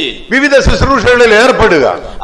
ಬೇರೆ ಬೇರೆ ಇರುವಂತಹ ದೇವರ ಸೇವೆಗಳಲ್ಲಿ ಅದರಲ್ಲಿ ಪಾಲುಗಾರರಾಗಿರಿ. ഈ ശുശ്രൂഷകൾ മുഖാന്തരം നമുക്കുണ്ടായ അനുഭവം, നമുക്കുണ്ടായ ഫലം അത് സ്വാഭാവികമാണോ എന്ന് പരിശോധിക്കുക. ನಾವು ಬೇರೆ ಬೇರೆ ಸೇವೆಗಳಲ್ಲಿ ಭಾಗಿಗಳಾಗುವಾಗ ಅದು ಫಲಕಾರಿಯಾಗಿ ಮಾಡಲಿಕ್ಕೆ ದೇವರಾತ್ಮನ ನಿಯಂತ್ರಣದಲ್ಲಿ ಅದು ಸಮಾಧಾನಕರವಾಗಿ ನಮಗೆ ಮಾಡಲಿಕ್ಕೆ ಆಗಿತ್ತೋ ಇಲ್ಲವೋ ಎಂಬುದಾಗಿ ನಾವು ನಮ್ಮನ್ನು ಪರಿಶೋಧಿಸಬೇಕು. ഏർപ്പെട്ട ശുശ്രൂഷകളിൽ ഫലപ്രാപ്തി തൃപ്തികരമാണോ എന്ന് പരിശോധിക്കുക. ನಾವು ಮಾಡುವ ಸೇವೆಯಲ್ಲಿ ಅದರ ಫಲ ಹೇಗಿತ್ತು, ತೃಪ್ತಿಕರವಾಗಿತ್ತು ಎಂಬಂತದ್ದು ನಾವು ಯೋಚಿಸಬೇಕು. ഏർപ്പെട്ട ശുശ്രൂഷകളിൽ ദൈവസഭയിൽ നിന്നുള്ള അംഗങ്ങളിൽ നിന്നുള്ള പ്രോത്സാഹനവും ഉറപ്പും നാം ശ്രദ്ധിക്കുക. ನಾವು ಮಾಡಿದಂತಹ ಸೇವೆಯಲ್ಲಿ ಆ ಸೇವೆಯನ್ನು ಅನುಭವಿಸಿದಂತವರ ಪ್ರತಿಕ್ರಿಯೆಯನ್ನು ಕೂಡ ನಾವು ಗಮನಿಸಬೇಕಾಗಿದೆ. ആത്മീയ വരങ്ങൾ ഉപയോഗിക്കുമ്പോൾ ആത്മാവിന്റെ ഫലപ്രദമായ സന്തോഷം അനുഭവപ്പെട്ടോ എന്ന് പരിശോധിക്കുക. ಆತ್ಮೀಯ ವರಗಳನ್ನು ನಾವು ಉಪಯೋಗಿಸುವಾಗ ಆತ್ಮಿಕವಾದ ಸಂತೋಷವನ್ನು ಅನುಭವಿಸಲಿಕ್ಕೆ ನಮಗೆ ಸಾಧ್ಯವಾಯಿತು ಎಂಬುದಾಗಿ ನಾವು ಅರ್ಥ ಮಾಡಿಕೊಳ್ಳಬೇಕು. മനസ്സിലായാലും ഏകദേശം ഒരു ഗൈഡൻസ് കിട്ടിയല്ലോ. ಹೆಚ್ಚು ಕಡಿಮೆ ಒಂದು ಐಡಿಯಾ ಸಿಕ್ಕಿದೆಯಲ್ಲ, ಹೇಗೆ ನಮಗಿರುವ ವರವನ್ನು ನಾವು ಅರ್ಥ ಮಾಡಿಕೊಳ್ಳಬೇಕು ಎಂಬಂತದ್ದು സെൽഫ് എക്സാമിനേഷൻ ആണ്. ನಾವು ಸ್ವಯಂ ನಮ್ಮನ್ನೇ ಪರಿಶೋಧಿಸಿ ಅರ್ಥ ಮಾಡಿಕೊಳ್ಳಬೇಕಾದ ವಿಷಯ. ഈ കൃപാവരങ്ങൾ അറിയുന്നതിന്റെ പ്രാധാന്യം എന്തിനാണ് നമ്മൾ ഈ കൃപാവരങ്ങൾ അറിയുന്നത്? ನಾವು ಈ ಕೃಪಾವರಗಳನ್ನು ಕುರಿತು ತಿಳಿಯಬೇಕಾಗಿರುವುದರ ಅವಶ್ಯಕತೆ ಏನು? നിങ്ങളുടെ ശുശ്രൂഷയുടെ മേഖലകളെ തിരിച്ചറിയാം.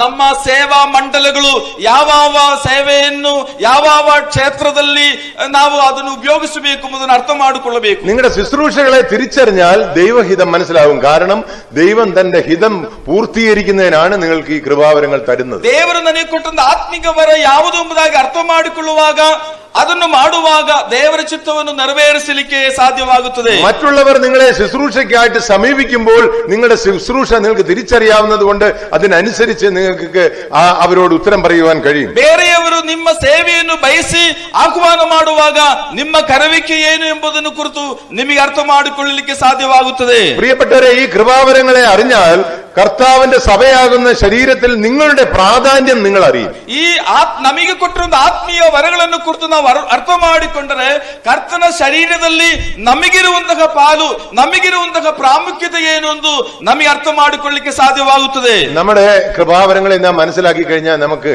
മാനുഷികമായ നിലയിലുള്ള മത്സരങ്ങൾ ഇല്ലാതെയാവും. ನಾವು ನಮಗೆ ಕೊಟ್ಟಂತ ಆತ್ಮೀಯ ವರಗಳನ್ನು ನಾವು ಅರ್ಥ ಮಾಡಿಕೊಂಡ್ರೆ ಮಾನಸಿಕವಾದ ಒಂದು ಸ್ಪರ್ಧೆಯ ಮನೋಭಾವ ನಮ್ಮಲ್ಲಿ ಇಲ್ಲದ ಹಾಗಾಗುತ್ತದೆ. കാരണം മറ്റുള്ളവർ ചെയ്യുന്ന ശുശ്രൂഷയൊക്കെ എനിക്കും ചെയ്യണമെന്ന് തോന്നൽ വരികയില്ല. കാരണം നമ്മുടെ ശുശ്രൂഷ എന്താണെന്ന് നമുക്കറിയാം. ಯಾಕಂದ್ರೆ ಇನ್ನೊಬ್ಬರು ಮಾಡುತ್ತಾ ಬರುವಂತ ಸೇವೆ ನಾನು ಮಾಡಬೇಕು ಎಂಬುದಲ್ಲ, ನನಗೇನು ಕೊಟ್ಟಿದ್ದಾರೆ ಎಂಬುದು ನಾವು ಅರ್ಥ ಮಾಡಿಕೊಳ್ಳುವಾಗ ಅದನ್ನು ಮಾಡಲಿಕ್ಕೆ ನಮಗೆ ಸಾಧ್ಯವಾಗುತ್ತದೆ. നിങ്ങളുടെ കൃപാവരങ്ങളെ നിങ്ങൾ തിരിച്ചറിഞ്ഞാൽ അതിൽ കൂടുതൽ നിങ്ങളെ തന്നെ ഒരുക്കുവാൻ കഴിയും, കൃപാവരങ്ങളെ ജ്വലിപ്പിക്കുവാൻ കഴിയും. ನಿಮ್ಮ ಕೃಪಾವರಗಳು ಯಾವುದು ಎಂಬುದಾಗಿ ನೀವು ಅರ್ಥ ಮಾಡಿಕೊಂಡ್ರೆ ಅದರಲ್ಲಿ ಬೆಳೆಯುವುದಕ್ಕೆ, ಅದು ಹೆಚ್ಚು ಹೊಳೆಯುವ ಹಾಗೆ ಮಾಡಲಿಕ್ಕೆ ನಿಮಗೆ ಸಾಧ್ಯವಾಗುತ್ತದೆ. എന്തിനാണ് ഈ കൃപാവരങ്ങൾ നൽകുന്നത്, അല്ലെങ്കിൽ അഥവാ ആത്മീയ വരങ്ങൾ നൽകുന്നതിന്റെ ഉദ്ദേശം എന്താണ്, ലക്ഷ്യം എന്താണ്? ಆತ್ಮೀಯ ವರಗಳನ್ನು ದೇವರು ನಮಗೆ ದಯಪಾಲಿಸುವುದರ ಉದ್ದೇಶವೇನು?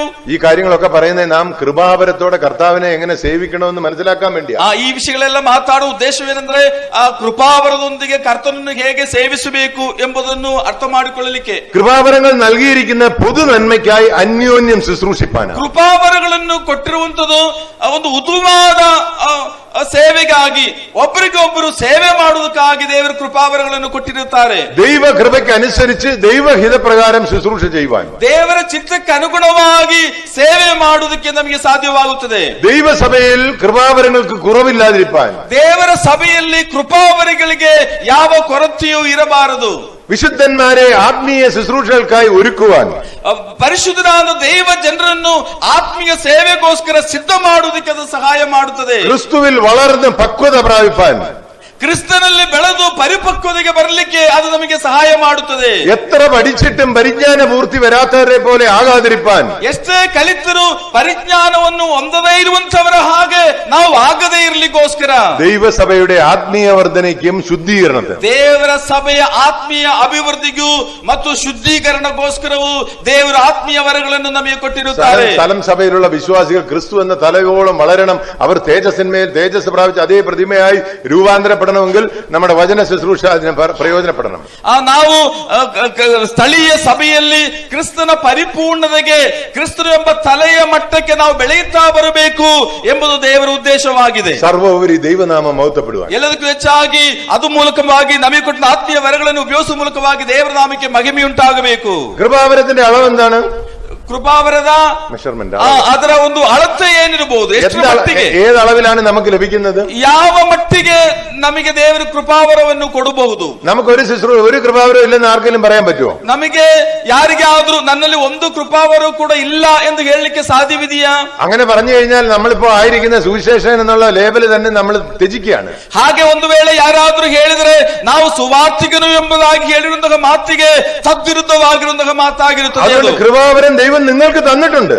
ದೇವರು ಕೃಪಾವರವನ್ನು ಕೊಟ್ಟ ಕಾರಣ ನೀವು ಸುವಾರ್ತಿಕರಾಗಿದ್ದೀರಿ. എന്നാൽ ദൈവം നൽകുന്ന ഒരുവൻ അങ്ങനെയും ഒരുവൻ ഇങ്ങനെയും താന്താന്റെ കൃപാവരം ദൈവം നൽകിയിരിക്കുകയാണ്. ದೇವರು ಒಬ್ಬೊಬ್ಬರಿಗೂ ದೇವರ ಚಿತ್ತದ ಮೇರೆಗೆ ಆತ್ಮೀಯ ವರಗಳನ್ನು ವಿಭಾಗಿಸಿ ಕೊಟ್ಟಿದ್ದಾರೆ. ഒരുപാട് വാക്യങ്ങളുണ്ട് കൊരിന്ത്യ ലേഖനത്തിൽ. ഓരോരുത്തന് വരം ലഭിച്ചതുപോലെ എന്നിങ്ങനെ നിരവധി വാക്യങ്ങളുണ്ട്. ನಾವು ಕೊರಿಂಥ್ಯ ಪತ್ರಿಕೆಯಲ್ಲೂ ಕೆಲವರಿಗೆ ಪ್ರವಾದನ ವರ, ಕೆಲವರಿಗೆ ರೋಗಶಾಂತಿ ಮುಂತಾದ ರೀತಿಯಲ್ಲಿ ಕೆಲವರು ಎಂಬುದಾಗಿರುವ ಪದಪ್ರಯೋಗವನ್ನು ನಾವು ನೋಡುತ್ತೇವೆ. എന്നാൽ എല്ലാവർക്കും എല്ലാ കൃപാവരവും ലഭിച്ചിട്ടില്ല. നമുക്ക് ഈ ഓർഗനെ പോലെ ആകാൻ പറ്റത്തില്ല. നമുക്ക് മന്ദളം അടിക്കാം, ഗിത്താറും അടിക്കാം, പിന്നെ എല്ലാം ചെയ്യാവുന്ന വിധത്തിലുള്ള ഒരു ഇൻസ്ട്രുമെന്റ് ആയിട്ട് നമുക്ക് നിൽക്കാൻ പറ്റില്ല. ಆದ್ರೆ ಎಲ್ಲರಿಗೂ ಎಲ್ಲಾ ವರವಿಲ್ಲ, ಅಥವಾ ಒಬ್ಬನಲ್ಲಿ ಎಲ್ಲಾ ವರವಿಲ್ಲ.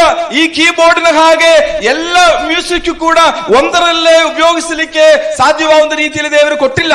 അതുകൊണ്ട് നാം മനസ്സിലാക്കണം, ഓരോരുത്തരും ദൈവം തന്റെ അളവിനനുസരിച്ച് നൽകിയിരിക്കുകയാണ്. ದೇವರು ಪ್ರತಿಯೊಬ್ಬನಿಗೂ ದೇವರು ನಿರ್ಧರಿಸಿದ ರೀತಿಯಲ್ಲಿ ತನ್ನ ಕೃಪಾವರಗಳನ್ನು ಕೊಟ್ಟಿದ್ದಾನೆ. ഈ കൃപാവരങ്ങൾ ദുരുപയോഗം ചെയ്യരുത്. ಈ ದೇವರು ಕೊಟ್ಟಂತ ಕೃಪಾವರವನ್ನು ನಾವು ದುರುಪಯೋಗ ಮಾಡಿಕೊಳ್ಳಬಾರದು. എങ്ങനെയാ ദുരുപയോഗം ചെയ്യുന്നത്? ದುರುಪಯೋಗ ಮಾಡಿಕೊಳ್ಳುವುದು ಹೇಗೆ? ലഭിച്ച കൃപാവരം ഉപയോഗിക്കാതിരിക്കുക. ದೇವರು ನಮಗೆ ದಯಪಾಲಿಸಿದ ಕೃಪಾವರವನ್ನು ಉಪಯೋಗಿಸದೇ ಇರುವುದು ಒಂದು ದುರುಪಯೋಗವೇ. ഉപയോഗിക്കാത്ത കൃപാവരം, ലഭിക്കാത്ത കൃപാവരം ഉപയോഗിക്കുക. ನಮಗೆ ಇಲ್ಲದೇ ಇರುವಂತಹ ಕೃಪಾವರವನ್ನು ಉಪಯೋಗಿಸಲಿಕ್ಕೆ ಪ್ರಯತ್ನ ಪಡುವುದು ಒಂದು ದುರುಪಯೋಗವೇ. ദൈവം പൊതു നന്മയ്ക്കായിട്ട് പൊതുസഭയ്ക്കായിട്ട് നൽകിയിരിക്കുന്ന കൃപാവരങ്ങൾ നമ്മുടെ പ്രയോജനത്തിനായി ഉപയോഗിക്കുക. ದೇವರು ಇಡೀ ಸಭೆಯ ಒಳಿತಿಗಾಗಿ ಕೊಟ್ಟಿರುವಂತಹ ಕೃಪಾವರವನ್ನು ನಮ್ಮ ಸ್ವಾರ್ಥತೆಗಾಗಿ ಮಾತ್ರ ಉಪಯೋಗಿಸುವಂತದ್ದು ಅದು ದುರುಪಯೋಗ. ആരാണ് കൃപാവരങ്ങൾ നൽകുന്നത്? ഈ കൃപാവരಗಳನ್ನು നീಡುವಂತവನು ಯಾರಾಗಿದ್ದಾನೆ? നമുക്കറിയാം, ഇവിടെ കൃപാവരങ്ങൾ നൽകുന്നതിൽ പിതാവിനും പുത്രനും പരിശുദ്ധാത്മാവിനും പങ്കുണ്ട്. ആ കൃപാവരಗಳನ್ನು ನೀಡುವುದಕ್ಕೆ ತಂದೆ, ಮಗ, ಪವಿತ್ರಾತ್ಮನಿಗೂ ಪಾಲುಂಟು. എല്ലാ നല്ല ദാനങ്ങളും തികഞ്ഞ വരവൊക്കെയും ഉയരത്തിൽ വെളിച്ചങ്ങളുടെ പിതാവായ ദൈവത്തിൽ നിന്ന് ಎಲ್ಲ ಒಳ್ಳೆಯ ದಾನಗಳು ಆಕಾಶದ ದೇವರ ಬಳಿಯಿಂದ ನಮಗೆ ದೊರಕುತ್ತದೆ ಎಂಬುದಾಗಿ ನಾವು ಓದುತ್ತೇವೆ. ക്രിസ്തു ഉയരത്തിൽ കയറി മനുഷ്യർക്ക് ദാനങ്ങളെ കൊടുത്തു. ದೇವರು ಉನ್ನತಕ್ಕೆ ಏರಿ ಮನುಷ್ಯನಿಗೆ ದಾನಗಳನ್ನು ಕೊಟ್ಟನು ಎಂಬುದಾಗಿ ನಾವು ಓದುತ್ತೇವೆ. ദൈവം അവനവന് പങ്കിട്ടതുപോലെ ആ ദൈവമാണ് അവർ പങ്കിട്ടത്. ದೇವರು ಒಬ್ಬೊಬ್ಬನಿಗೆ ವಿಭಾಗಿಸಿ ಕೊಟ್ಟ ಹಾಗೆ ತನ್ನ ವರಗಳನ್ನು, ಆತ್ಮೀಯ ವರಗಳನ್ನು ತನ್ನ ಜನರಿಗೆ എല്ലാം പ്രവർത്തിക്കുന്ന ദൈവം ഒരുവൻ. ಎಲ್ಲರಲ್ಲೂ ಎಲ್ಲವನ್ನು ಕಾರ್ಯ ಮಾಡುವಂತವನು ಒಬ್ಬನೇ ನಮ್ಮ ದೇವರು. എന്നാൽ ഈ എല്ലാം പ്രവർത്തിക്കുന്നത് താൻ ഇച്ഛിക്കും പോലെ അവനവന് അതാത് വരം പകുത്തു കൊടുക്കുന്ന ഒരേ ആത്മാവ് തന്നെ. ಆದ್ರೆ ಎಲ್ಲರಿಗೂ ಕೃಪಾವರಗಳನ್ನು ವಿಭಾಗ ಮಾಡಿ ಅಥವಾ ಕೊಡುವಂತವನು ದೇವರಾಗಿದ್ದಾನೆ. ആർക്കാണ് ഈ കൃപാവരങ്ങൾ കൊടുക്കുന്നത്? ದೇವರು ಕೃಪಾವರವನ್ನು ಕೊಡುವಂತದ್ದು ಯಾರಿಗೆ? ഈ കൊരിന്ത്യ ലേഖനത്തിലും എഫേസ്യ ലേഖനത്തിലും അത് പറഞ്ഞിട്ടുണ്ട്. ಆ ಕೊರಿಂಥ್ಯ ಪತ್ರಿಕೆಯಲ್ಲೂ ಎಫೆಸ ಪತ್ರಿಕೆಯಲ್ಲೂ ಅದನ್ನು ತಿಳಿಸಿಕೊಟ್ಟಿದ್ದಾರೆ. ഈ വാക്യങ്ങളിലെല്ലാം പറയുന്ന ഓരോരുത്തന്, നമ്മിൽ ഓരോരുത്തന്, എന്നാൽ ഓരോരുത്തന് വരം കൊടുത്തിരിക്കുന്നു. ಪ್ರತಿಯೊಬ್ಬನಿಗೆ ದೇವರು ಇಂತಿಂತ ವರಗಳನ್ನು ಕೊಟ್ಟಿದ್ದಾರೆ ಎಂಬುದಾಗಿ ನಾವು ಓದುತ್ತೇವೆ. പ്രിയപ്പെട്ടവരെ, എനിക്ക് ഈ കൃപാവരം ലഭിച്ചില്ല എന്ന് ദൈവത്തോട് പറയാൻ കഴിയില്ല. ಹಾಗಾಗಿ ನನಗೆ ಯಾವ ವರವನ್ನು ಆತ್ಮೀಯವರೆಗೂ ಸಿಕ್ಕಲಿಲ್ಲ, ದೊರೆಯಲಿಲ್ಲ ಎಂಬುದಾಗಿ ಹೇಳಲಿಕ್ಕೆ ಸಾಧ್ಯವಿಲ್ಲ. നമുക്ക് ലഭിച്ച കൃപാവരം എന്താണെന്ന് മനസ്സിലാക്കാനേ നമുക്ക് കഴിയുള്ളൂ. ನಮಗೆ ಕೊಟ್ಟಿರುವಂತಹ ಕೃಪಾವರ ಏನು ಎಂಬುದಾಗಿ ಅರ್ಥ ಮಾಡಿಕೊಳ್ಳಲಿಕ್ಕೆ ಅಷ್ಟೇ ನಮಗೆ ಸಾಧ್ಯವಾಗುವಂತದ್ದು. 1 കൊരിന്ത്യർ 12-ാം അധ്യായത്തിൽ പറയുന്നത്, താൻ ഇച്ഛിക്കും പോലെ തന്റെ ഹിതപ്രകാരം അവനവന് അതാത് വരം പകുത്തു കൊടുക്കുന്നു. ಆ ದೇವರು ಇಚ್ಛಿಸುವ ರೀತಿಯಲ್ಲಿ, ಬಯಸುವ ರೀತಿಯಲ್ಲಿ ಒಬ್ಬೊಬ್ಬನಿಗೆ ಈ ಕೃಪಾವರಗಳನ್ನು ನೀಡುತ್ತಾನೆ ಎಂಬುದಾಗಿ ನಾವು ಓದುತ್ತೇವೆ. ആ അധ്യായത്തിൽ തന്നെ 12-ാം അധ്യായത്തിൽ വേറൊരു ഭാഗത്ത് പറഞ്ഞിട്ടുണ്ട്, ദൈവമോ തന്റെ ഇഷ്ടപ്രകാരം അവയെ ശരീരത്തിൽ വെവ്വേറെയായി വെച്ചിരിക്കുന്നു. ശരീരം എന്ന് പറയുന്നത് സഭ. ഇതേ അധ്യായത്തിൽ 1 കൊരിന്ത്യർ 12-ನೇ അധ്യായದಲ್ಲಿ ദൈവമോ തന്റെ ഇഷ്ടപ്രകാരം അവയെ ശരീരത്തിൽ വെവ്വേറെയായി വെച്ചിരിക്കുന്നു. ದೇವರು ತನ್ನ ಚಿತ್ತಕ್ಕನುಸಾರವಾಗಿ ತನ್ನ ಶರೀರದಲ್ಲಿ ಆ ವರಗಳನ್ನು ಬೇರೆ ಬೇರೆಯನ್ನಾಗಿ ಇಟ್ಟಿದ್ದಾನೆ ಎಂಬುದು. കൃപാവരങ്ങൾ നൽകുന്നത് എന്തിനാ? ದೇವರು ಕೃಪಾವರಗಳನ್ನು ಕೊಡುವುದು ಯಾತಕ್ಕೆ? ശരീരത്തിന്റെ ആത്മീയ വർധനയ്ക്ക് വേണ്ടിയാണ്. ಶರೀರದ ಆತ್ಮೀಯ ಅಭಿವೃದ್ಧಿಗೋಸ್ಕರ, സഭയുടെ ആത്മീയ വർധനയ്ക്ക് സബലന്മാരാകുവാൻ വേണ്ടിയാണ്. ಸಭೆಯ ಆತ್ಮೀಯ ಅಭಿವೃದ್ಧಿಯಲ್ಲಿ ಪಾಲುಕಾರರಾಗುವುದಕ್ಕೋಸ್ಕರ. അതുമൂലം സ്വന്തം ആത്മീയ വർധന ഉണ്ടാകുമെങ്കിലും അതല്ല ലക്ഷ്യം. ಸ್ವಂತವಾಗಿ ಅಥವಾ ವೈಯಕ್ತಿಕವಾಗಿ ಆತ್ಮಿಕ ಅಭಿವೃದ್ಧಿ ಉಂಟಾಗುತ್ತದೆ ಎಂಬುದು ಉಂಟಾಗುತ್ತದೆ. ಆದ್ರೆ ಅದು ಮಾತ್ರವಲ್ಲ ಆತ್ಮಿಕ ವರ ಕೊಡುವುದರ ಉದ್ದೇಶ. പൊതു പ്രയോജനത്തിനാണ് കൃപാവരങ്ങൾ നൽകിയിരിക്കുന്നത്. ಎಲ್ಲರ ಪ್ರಯೋಜನಾರ್ಥವಾಗಿ ದೇವರು ಕೃಪಾವರಗಳನ್ನು ಕೊಟ್ಟಿದ್ದಾರೆ. ഓരോരുത്തരും കൃപാവരം ലഭിച്ചതുപോലെ അന്യോന്യം ശുശ്രൂഷിക്കുക. ಪ್ರತಿಯೊಬ್ಬನಿಗೂ ದೊರಕಿರುವಂತಹ ಕೃಪಾವರಕ್ಕೆ ತಕ್ಕ ಹಾಗೆ ಒಬ್ಬರೊಬ್ಬರಿಗೆ ಸೇವೆ ಮಾಡಿರಿ. അതുകൊണ്ട് നാം മനസ്സിലാക്കേണ്ട ദൈവകൃപയുടെ അടിസ്ഥാനത്തിലാണ് കൃപാവരങ്ങൾ നൽകുന്നത്. ಆದ್ದರಿಂದ ದೇವರ ಕೃಪೆಯ ಆಧಾರದ ಮೇಲೆ ದೇವರು ಕೃಪಾವರಗಳನ್ನು ನೀಡುತ್ತಾರೆ. അതുകൊണ്ടാണ് അതിനെ കൃപാവരങ്ങൾ എന്ന് വിളിക്കുന്നത്. അതുതರಿಂದಲೇ ಕೃಪಾವರ ಎಂಬುದಾಗಿ. റോമാലേഖനം 12-ാം അധ്യായത്തിന്റെ 6-ാം വാക്യത്തിൽ നാം വായിക്കുന്ന കൃപയ്ക്കൊത്തവണ്ണം വെവ്വേറെ വരമുണ്ട്. ರೋಮ 12ನೇ ಅಧ್ಯಾಯ 6ನೇ ವಚನದಲ್ಲಿ ನಾವು ಓದುತ್ತಿರುವುದು ದೇವರ ಕೃಪೆಗೆ ತಕ್ಕ ಹಾಗೆ ಬೇರೆ ಬೇರೆ ವರಗಳುಂಟು. ക്രിസ്തുവിന്റെ ദാനത്തിനൊത്തവണ്ണം, ದೇವರ ದಾನಕ್ಕೆ ತಕ್ಕ ಹಾಗೆ, വിവിധമായുള്ള ദൈവകൃപയുടെ അടിസ്ഥാനത്തിൽ ವಿಧ ವಿಧವಾಗಿರುವ ದೇವರ ಕೃಪೆಯ ಆಧಾರದಲ್ಲಿ ದೇವರ ವರಗಳನ್ನು ಕೊಡುತ್ತಾರೆ. നാം ഒരു കാര്യം കൂടെ മനസ്സിലാക്കണം. ഈ കൃപാവരങ്ങൾ നൽകുന്നതിന്റെ ആത്യന്തിക ലക്ഷ്യം എന്താണ്? ಆ ದೇವರು ತನ್ನ ಕೃಪಾವರಗಳನ್ನು ನೀಡುವುದರ ಆತ್ಯಂತಿಕವಾದ ಉದ್ದೇಶವೇನೆಂದ್ರೆ, ലഭിച്ചിരിക്കുന്ന കൃപാവരങ്ങൾ ഉപയോഗിക്കുമ്പോൾ വരങ്ങൾ തന്ന ക്രിസ്തുവിനെ തന്നെ നമ്മിലൂടെ ദർശിക്കണം. ദൈവനാമം മഹത്വപ്പെടണം. ನಾವು ಹೊಂದಿರುವ ಆತ್ಮೀಯ ವರಗಳನ್ನು ಉಪಯೋಗಿಸುವಾಗ ಯೇಸು ಕ್ರಿಸ್ತನನ್ನು ನಾವು ದರ್ಶಿಸಬೇಕು, ದೇವರ ನಾಮ ಮಹಿಮೆ ಹೊಂದಬೇಕು. അപ്പൊ നാം ഇങ്ങനെ വിചാരിക്കാൻ നമുക്ക് പ്രസംഗിക്കുന്ന വരമുണ്ട്. ಒಂದು ವೇಳೆ ಇದೇ ರೀತಿ ಯೋಚನೆ ಮಾಡಿ ನನಗೆ ಪ್ರಸಂಗ ಮಾಡ್ಲಿಕ್ಕಿರುವ ವರವಿದೆ, എങ്ങനെ പ്രസംഗിക്കണം? ನಾನು ಹೇಗೆ ಪ್ರಸಂಗ ಮಾಡಬೇಕು? നമുക്ക് ശുശ്രൂഷിക്കുന്ന വരമുണ്ട്. ನನಗೆ ಸೇವೆ ಮಾಡುವಂತಹ ವರವಿದೆ, എങ്ങനെ ശുശ്രൂഷിക്കണം? ಹೇಗೆ ಸೇವೆ ಮಾಡಬೇಕು? അതാണ് ഞാൻ പറഞ്ഞ അപ്പോസ്തലനായ പത്രോസ് മൊത്തം കൃപാവരങ്ങളെ രണ്ടായിട്ട് തരംതിരിച്ചിട്ടുണ്ട്. ഒന്ന് സംസാരിക്കുന്ന വരങ്ങളും മറ്റൊന്ന് ശുശ്രൂഷിക്കുന്ന വരങ്ങളും. ಅದಕ್ಕೇನೆ ಪೌಲನು 1 പത്രോസ് 4 ಪೇತ್ರನು ಈ ಆತ್ಮೀಯ ವರಗಳನ್ನು ಎರಡನ್ನಾಗಿ ವಿಂಗಡಿಸಿದ್ದಾರೆ. ಒಂದು ಭಾಗ ಅಂತ ಹೇಳಿದ್ರೆ ಮಾತಿಗೆ ಸಂಬಂಧಪಟ್ಟಂತಹ ಬೋಧನೆ, ಪ್ರಸಂಗ, ಪ್ರಬೋಧನೆ ಮುಂತಾದ ವಿಷಯಗಳಿರಬಹುದು. ಇನ್ನೊಂದು ശുശ്രൂഷിക്കുന്ന ಸೇವೆಗೆ ಸಂಬಂಧಪಟ್ಟಂತಹ. നമുക്ക് ആ വേദഭാഗം വായിക്കാം. 1 പത്രോസ് 4ന്റെ 10ഉം 11ഉം. ಮೊದಲನೇ ಪೇತ್ರನು 4ನೇ ಅಧ್ಯಾಯ 10-11 ವಚನವನ್ನು ನಾವು ಓದಿಕೊಳ್ಳೋಣ. വളരെ പ്രധാനപ്പെട്ട ഒരു വാക്യമാണ്. ಬಹಳ ಪ್ರಾಮುಖ್ಯವಾದ ಒಂದು ವಾಕ್ಯವಾಗಿದೆ. കൃപാവരങ്ങളെ കുറിച്ച് കൂടുതൽ പറഞ്ഞിട്ടുള്ളത് അപ്പോസ്തലനായ പൗലോസ് ആണ്. ഇവിടെ അപ്പോസ്തലനായ പത്രോസ് പറയുന്നത് ശ്രദ്ധിക്കാം. ಅಪೊಸ್ತಲನಾದ ಪೌಲನು ಕೃಪಾವರಗಳನ್ನು ಕುರಿತು ಹೆಚ್ಚಾಗಿ ಹೇಳಿದ್ದಾರೆ. ಆದ್ರೆ ಇಲ್ಲಿ ಪೇತ್ರನು ಹೇಳಿದ ವಿಷಯವನ್ನು ನಾವು ಗಮನಿಸೋಣ. 10ാം വാക്യത്തിൽ പറയുന്ന ഓരോരുത്തരും വരം ലഭിച്ചതുപോലെ വിവിധമായുള്ള ദൈവകൃപയുടെ ഗ്രഹവിചാരകന്മാരായി അതിനെ കൊണ്ട് അന്യോന്യം ശുശ്രൂഷിപ്പീൻ. ನೀವೆಲ್ಲರೂ ದೇವರ ವಿವಿಧ ಕೃಪೆಯ ವಿಷಯದಲ್ಲಿ ಒಳ್ಳೆ ಮನೆ ವಾರ್ತೆಯರಾಗಿದ್ದು ಪ್ರತಿಯೊಬ್ಬನು ತಾನು ಹೊಂದಿದ ಕೃಪಾವರವನ್ನು ಎಲ್ಲರ ಸೇವೆಯಲ್ಲಿ ಉಪಯೋಗಿಸಲಿ. അപ്പൊ എങ്ങനെയാണ് നമ്മൾ കൃപാവരങ്ങൾ ഉപയോഗിച്ച് ശുശ്രൂഷ ചെയ്യേണ്ടതെന്ന് ഇവിടെ പറഞ്ഞിട്ടുണ്ട്. ಹಾಗಾಗಿ ಹೇಗೆ ನಾವು ಕೃಪಾವರನ್ನು ಹೊಂದಿ ಸೇವೆ ಮಾಡಬೇಕು ಎಂಬುದಾಗಿ ಇಲ್ಲಿ ತಿಳಿಸಿದ್ದಾರೆ. നമുക്ക് പ്രസംഗിക്കുന്ന കൃപാവരമാണ് ലഭിച്ചതെങ്കിൽ, ನಮಗೆ ಪ್ರಸಂಗ ಮಾಡುವಂತ ಕೃಪಾವರ അല്ല ശുശ്രൂഷയുടെ കൃപാവരമാണ് ലഭിച്ചിട്ടുള്ളതെങ്കിൽ, ಅಥವಾ ಸೇವೆಯ ಕೃಪಾವರವೇ ನಮಗೆ ದೊರಕಿರುವುದಾದರೆ എങ്ങനെ ചെയ്യണം? ನಾವು ಅದನ್ನು ಹೇಗೆ ಮಾಡಬೇಕು? 11ാം വാക്യം. 11ನೇ ವಚನದಲ್ಲಿ ನಾವು ಓದುತ್ತೇವೆ. ഒരുത്തൻ പ്രസംഗിക്കുന്നുവെങ്കിൽ ദൈവത്തിന്റെ അരുളപ്പാട് പ്രസ്താവിക്കുന്ന പോലെയും, ಒಬ್ಬನು ಬೋಧಿಸುವನಾದ್ರೆ ದೈವೋಕ್ತಿಗಳನ್ನು ನುಡಿಯುವನಾಗಿ ಬೋಧಿಸಲಿ. വലിയ കാര്യമാട്ടോ. സ്റ്റേജ് കയറി ഇന്ന് എന്തും വിളിച്ചു പറയാൻ പറ്റത്തില്ല. ಹಾಗಾಗಿ ಸ್ಟೇಜ್ ಮೇಲೆ ಬಂದು ಏನ್ ಬೇಕಾದ್ರೂ ಮಾತಾಡ್ಲಿಕ್ಕೆ ಸಾಧ್ಯವಿಲ್ಲ. മനസ്സിലുള്ളതെല്ലാം വിളിച്ചു പറയാനുള്ള സ്ഥലമല്ല. ನಮ್ಮ ಮನಸ್ಸಲ್ಲಿ ಬರುವಂತದ್ದು ಏನೇನೋ ಅದನ್ನೆಲ್ಲವೂ ಸಾರಿ ಹೇಳಲಿಕ್ಕಿರುವಂತಹ ಸ್ಥಳವಲ್ಲ. സഭയിലുള്ള ചില വ്യക്തികളുടെ കുടുംബങ്ങളുടെ കാര്യങ്ങൾ മനസ്സിലാക്കിയിട്ട് അത് ഇവിടെ വന്നുകൊണ്ട് പ്രസംഗിക്കും. ಆ ಸಭೆಯಲ್ಲಿರುವ ಕೆಲ ವ್ಯಕ್ತಿಗಳ ಕುಟುಂಬಗಳ ಸ್ಥಿತಿಗತಿಗಳನ್ನು ಅರ್ಥ ಮಾಡಿಕೊಂಡು ಅದು ಹೇಳಲಿಕ್ಕಿರುವಂತಹ ಸ್ಥಳವಲ್ಲ. സഭയെ ശുശ്രൂഷ ചെയ്യുമ്പോൾ സൂക്ഷിക്കണം. ಆ ಸಭೆಯಲ್ಲಿ ನಾವು ಸೇವೆ ಮಾಡುವಾಗ ಬಹಳ ಎಚ್ಚರ ವಹಿಸಬೇಕು. ആത്മീയ വർധനയ്ക്ക് ആ കൃപാവരങ്ങൾ ഉപയോഗിക്കുന്നത് ಆತ್ಮೀಯ ಅಭಿವೃದ್ಧಿಗಾಗಿ ನಾವು സഭയിലുള്ളവർ ഇറങ്ങിപ്പോകാൻ വേണ്ടിയല്ല. ಸಭೆಯಲ್ಲಿರುವವರು ಇಳಿದು ಹೋಗುವುದಕ್ಕೋಸ್ಕರವಲ್ಲ ನಾವು ಉಪಯೋಗಿಸುವುದು. നാം പ്രത്യേകമായി ശ്രദ്ധിക്കണം. ನಾವು ಅದರ ವಿಷಯವಾಗಿ ಬಹಳ ಎಚ್ಚರವಾಗಿರಬೇಕು. ഇവിടെ പറയുന്ന ഒരുത്തൻ പ്രസംഗിക്കുന്നുവെങ്കിൽ ദൈവത്തിന്റെ അരുളപ്പാട് പ്രസ്താവിക്കുന്നത് പോലെ, ಇಲ್ಲಿ ನಾವು ಓದ್ತೇವೆ ಒಬ್ಬನು ಬೋಧಿಸುವನಾದ್ರೆ ದೈವೋಕ್ತಿಗಳನ್ನು ನುಡಿಯುವನಾಗಿ ಬೋಧಿಸಲಿ. നമ്മൾ ആർക്ക് പകരം അവിടെ നിൽക്കുന്നത്? ನಾವು ಬಹಳ ಭಯದಿಂದ ಇಲ್ಲಿ ನಿಲ್ಲಬೇಕು. യേശുക്രിസ്തുവിന് പകരമാണ് നിൽക്കുന്നത്. ಆ ಯೇಸು ಕ್ರಿಸ್ತನಿಗೆ ಬದಲಾಗಿ ನಾವು ಇಲ್ಲಿ ನಿಂತಿರ್ತೇವೆ. കൊരിന്ത്യ ലേഖനത്തിലും കൊലോസ്യ ലേഖനത്തിലും അത് പറഞ്ഞിട്ടുണ്ട്. ಕೊರಿಂಥ್ಯ ಪತ್ರಿಕೆಯಲ್ಲೂ ಕೊಲೋಸ್ಯ ಪತ್ರಿಕೆಯಲ್ಲೂ ನಾವು ಅದನ್ನು ಓದುತ್ತೇವೆ. യേശുക്രിസ്തുവിന് പകരമായിട്ട് നാം നിൽക്കുമ്പോ, ಯೇಸು ಕ್ರಿಸ್ತನಿಗೆ ಬದಲಾಗಿ ನಾವು ಇಲ್ಲಿ ಸ್ಟೇಜ್ ಮೇಲೆ ನಿಲ್ಲುವಾಗ ദൈവം നാം മുഖാന്തരം ജനത്തോട്, സഭയിലെ വിശ്വാസികളോട് സംസാരിക്കും. ದೇವರು ನಾವು ಮೂಲಕವಾಗಿ ಸಭೆಯಲ್ಲಿರುವಂತಹ ದೇವ ಜನರೊಟ್ಟಿಗೆ ಮಾತನಾಡುತ್ತಾನೆ. അത് പ്രത്യേകം ശ്രദ്ധിക്കണം.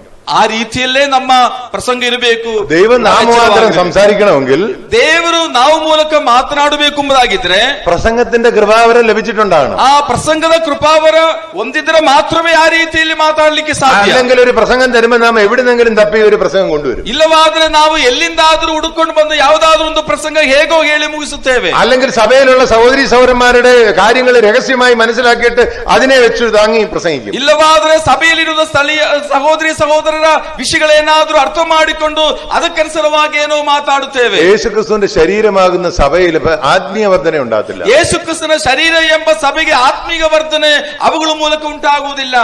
ഒരുത്തൻ ശുശ്രൂഷിക്കുന്നുവെങ്കിൽ ಒಬ್ಬನು ಸೇವೆ ಮಾಡುವುದಾದ್ರೆ ദൈവം നൽകുന്ന പ്രാപ്തിക്ക് തക്കവണ്ണം ആകട്ടെ, ಆ ದೇವರು ಕೊಟ್ಟಿರುವಂತಹ ಶಕ್ತಿಯ ಮೇರೆ ಆಗಲಿ. എല്ലാ കൃപാവരങ്ങളും ഇവിടെ പറഞ്ഞിട്ടുണ്ട്. ശുശ്രൂഷിക്കുന്ന കൃപാവരങ്ങളും പിന്നെ പ്രസംഗിക്കുന്ന, അതാണ് ഞാൻ സംസാരിക്കുന്ന എന്ന് പറഞ്ഞു. ಇಲ್ಲಿ ಪ್ರಸಂಗ ಮಾಡುವಂತದ್ದು ಅದಕ್ಕೆ ನಾನು ಮಾತಿಗೆ ಸಂಬಂಧಪಟ್ಟ ವರ ಎಂಬುದಾಗಿ ಹೇಳಲಿಕ್ಕೆ ಕಾರಣ, ഒരുത്തൻ ശുശ്രൂഷിക്കുന്നുവെങ്കിൽ ദൈവം നൽകിയ പ്രാപ്തിക്കനുസരിച്ച്. ಒಬ್ಬನು ಸೇವೆ ಮಾಡುವುದಾದ್ರೆ ದೇವರು ಕೊಟ್ಟಂತಹ ಶಕ್ತಿಯ ಮೇರೆಗೆ ಮಾಡಲಿ. ദൈവം എനിക്ക് നൽകാത്ത ഒരു ശുശ്രൂഷ കൃപാവരം ഞാൻ ഉപയോഗിക്കാൻ ശ്രമിച്ചാൽ ഇവിടെ വന്ന് നിന്നിട്ട് നാണം കെടും. അപ്പോ ദൈവനാമം അപമാനിക്കപ്പെടും. ದೇವರು ಕೊಡದೇ ಇರುವಂತಹ ವರವನ್ನು ನಾನು ಉಪಯೋಗಿಸಲಿಕ್ಕೆ ಪ್ರಯತ್ನ ಪಟ್ಟರೆ ದೇವರ ನಾಮಕ್ಕೆ ಮಹಿಮೆಯಾಗುವುದಿಲ್ಲ, ನಾವು ಕೂಡ ಅವಮಾನಕ್ಕೊಳಗಾಗಬೇಕಾದ ಸಂದರ್ಭಗಳು ಬರಬಹುದು. അപ്പോൾ നാം ഒരുത്തൻ പ്രസംഗിക്കുന്നുവെങ്കിൽ ദൈവത്തിന്റെ അരുളപ്പാട് പ്രസ്താവിക്കുന്നത് പോലെയും ക്രിസ്തുവിന്റെ ശരീരമാകുന്ന സഭയ്ക്ക് ശുശ്രൂഷിക്കുന്നത് പോലെ ആവുമ്പോൾ ദൈവത്തിന്റെ നാമം മഹത്വപ്പെടും. ಹಾಗಾಗಿ ಒಬ್ಬನು ಪ್ರಸಂಗ ಮಾಡುವಾಗ ದೈವೋಕ್ತಿಯನ್ನೇ ಅವನು ಮಾತಾಡುವ ಹಾಗೆ ಮಾತನಾಡಲೆ, ಆ ರೀತಿ ಸೇವೆ ಮಾಡಲೆ ಸಭೆಯ ಅಭಿವೃದ್ಧಿಯಾಗುತ್ತದೆ, ದೇವರ ನಾಮಕ್ಕೆ ಮಹಿಮೆಯು ಉಂಟಾಗುತ್ತದೆ. പ്രിയപ്പെട്ടവരെ, കൃപാവരത്തോടെ കർത്താവിനെ സേവിക്കുക. ಹಾಗಾಗಿ ಕೃಪಾವರದೊಂದಿಗೆ ನಾವು ಕರ್ತನನ್ನು ಸೇವಿಸೋಣ. ക്രിസ്തുവിന്റെ വിശ്വസ്ത ദാസന്മാർ എന്ന നിലയിൽ നാം കണക്ക് കൊടുക്കേണ്ടി വരും. ಆ ಯೇಸು ಕ್ರಿಸ್ತನ ನಂಬಿಗಸ್ತ ದಾಸರಾಗಿ ನಾವು ಇರಬೇಕು, ದೇವರಿಗೆ ಲೆಕ್ಕೊಪ್ಪಿಸಬೇಕಾದಂತವರು ನಾವು. നമുക്ക് ലഭിച്ചാത്ത കൃപാവരം ഉപയോഗിച്ച് എന്ത് പറയും? ನಮಗೆ ದೊರೆಯದೇ ಇರುವ ಕೃಪಾವರವನ್ನು ಉಪಯೋಗಿಸಿದರೆ ಏನಾಗುತ್ತೆ? സങ്കീർത്തനം എന്നൊരു കൃപാവരമുണ്ട്, തർക്കമുള്ള വിഷയമാണത്.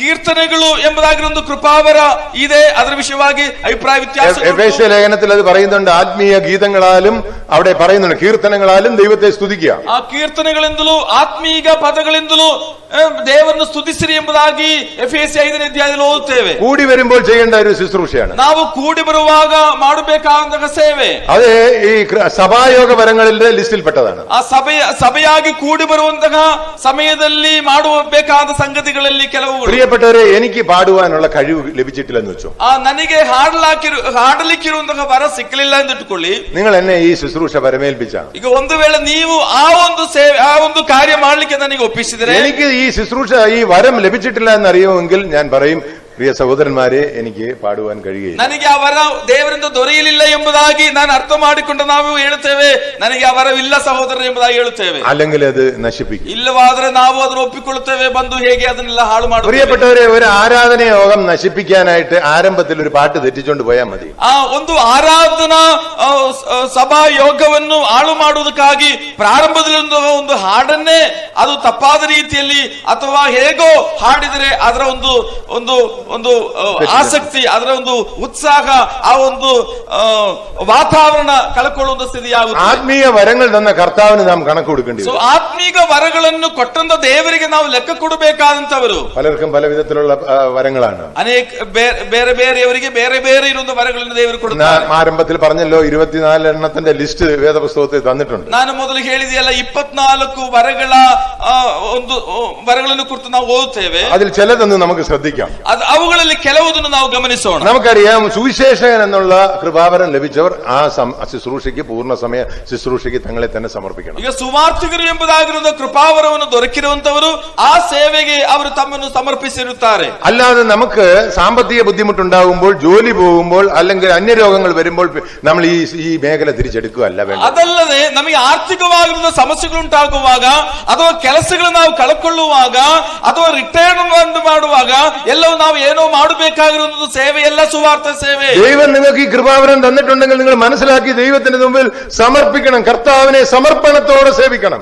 ದೇವರು ನಿಮಗೆ ಈ ಕೃಪಾವರವನ್ನು ಕೊಟ್ಟಿದ್ದರೆ ನೀವು ಸಮರ್ಪಣೆಯೊಂದಿಗೆ ಆ ಸೇವೆ ಮಾಡಬೇಕು.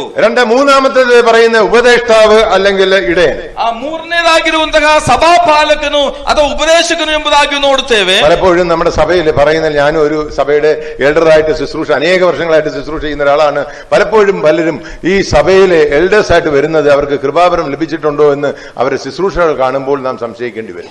ಅನೇಕರು ಹೇಳ್ತಾರೆ ನಾವು ಇಂತಿಂತ ಸಭೆಯ ಹಿರಿಯರಾಗಿದ್ದೇವೆ ಎಂಬುದಾಗಿ ಎಲ್ಲ ಹೇಳ್ತಾರೆ. ಆದ್ರೆ ಅವರು ಆ ಸಭಾ ಹಿರಿಯರಿಗೆ ಸಂಬಂಧಪಟ್ಟಂತ ಸೇವೆಯನ್ನು ಮಾಡುತ್ತಾ ಬರುವಾಗ ಬಾಕಿಯವರಿಗೆ ಕೂಡ ಕೆಲವೊಮ್ಮೆ ಅರ್ಥವಾಗುತ್ತದೆ ಇವರಿಗೆ ನಿಜವಾಗಲೂ ಈ ಕೃಪಾವರ ಇದೆಯೋ ಇಲ್ಲವೋ ಎಂಬುದಾಗಿ. പ്രിയപ്പെട്ടവരെ, ഒരു മൂപ്പന്റെ ശുശ്രൂഷ എന്താ?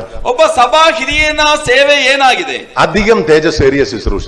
ಅದು ಹೆಚ್ಚು ಮಹಿಮೆಯುಳ್ಳಂತಹ ಸೇವೆಯಾಗಿದೆ. നിങ്ങളിൽ പലരും നിങ്ങളായിരിക്കുന്ന സ്ഥലം സഭയിൽ സുവിശേഷനും മൂപ്പനുമായിരിക്കുന്നവരുണ്ടാവും. ನಿಮ್ಮಲ್ಲಿ ಅನೇಕರು ಸುವಾರ್ತಿಕರು ಜೊತೆಯಲ್ಲಿ ಸಭಾ ಹಿರಿಯರಾಗಿ ಕೂಡ ಸೇವೆ ಮಾಡುವರು ಒಂದು ವೇಳೆ ಇರ್ತೀರಿ. അത് നിങ്ങളുടെ സഭയുടെ ആവശ്യമനുസരിച്ച് ദൈവം നിങ്ങളെ ഭരമേൽപ്പിച്ചിരിക്കുന്ന ശുശ്രൂഷയാണ്. ಅದು ನಿಮ್ಮ ಸ್ಥಳೀಯ ಸಭೆಯ ಅಗತ್ಯಕ್ಕೆ ತಕ್ಕ ಹಾಗೆ ನಿಮಗೆ ಒಪ್ಪಿಸಿರುವಂತಹ ಸೇವೆಯಾಗಿದೆ. രണ്ട് കാര്യങ്ങൾ ഓർത്തിരിക്കണം. ಎರಡು ಸಂಗತಿಗಳನ್ನು ನೆನಪಿಟ್ಟುಕೊಳ್ಳಿ. ഒരു മൂപ്പനായിട്ട് സഭയിൽ ശുശ്രൂഷ ചെയ്യണേ അധികം തേജസ്സേറിയ ശുശ്രൂഷയ്ക്ക് രണ്ട് ഉദ്ദേശമുള്ള, ഒന്ന് ആത്മീയ വർധനയും, രണ്ട് ശുദ്ധീകരണവും.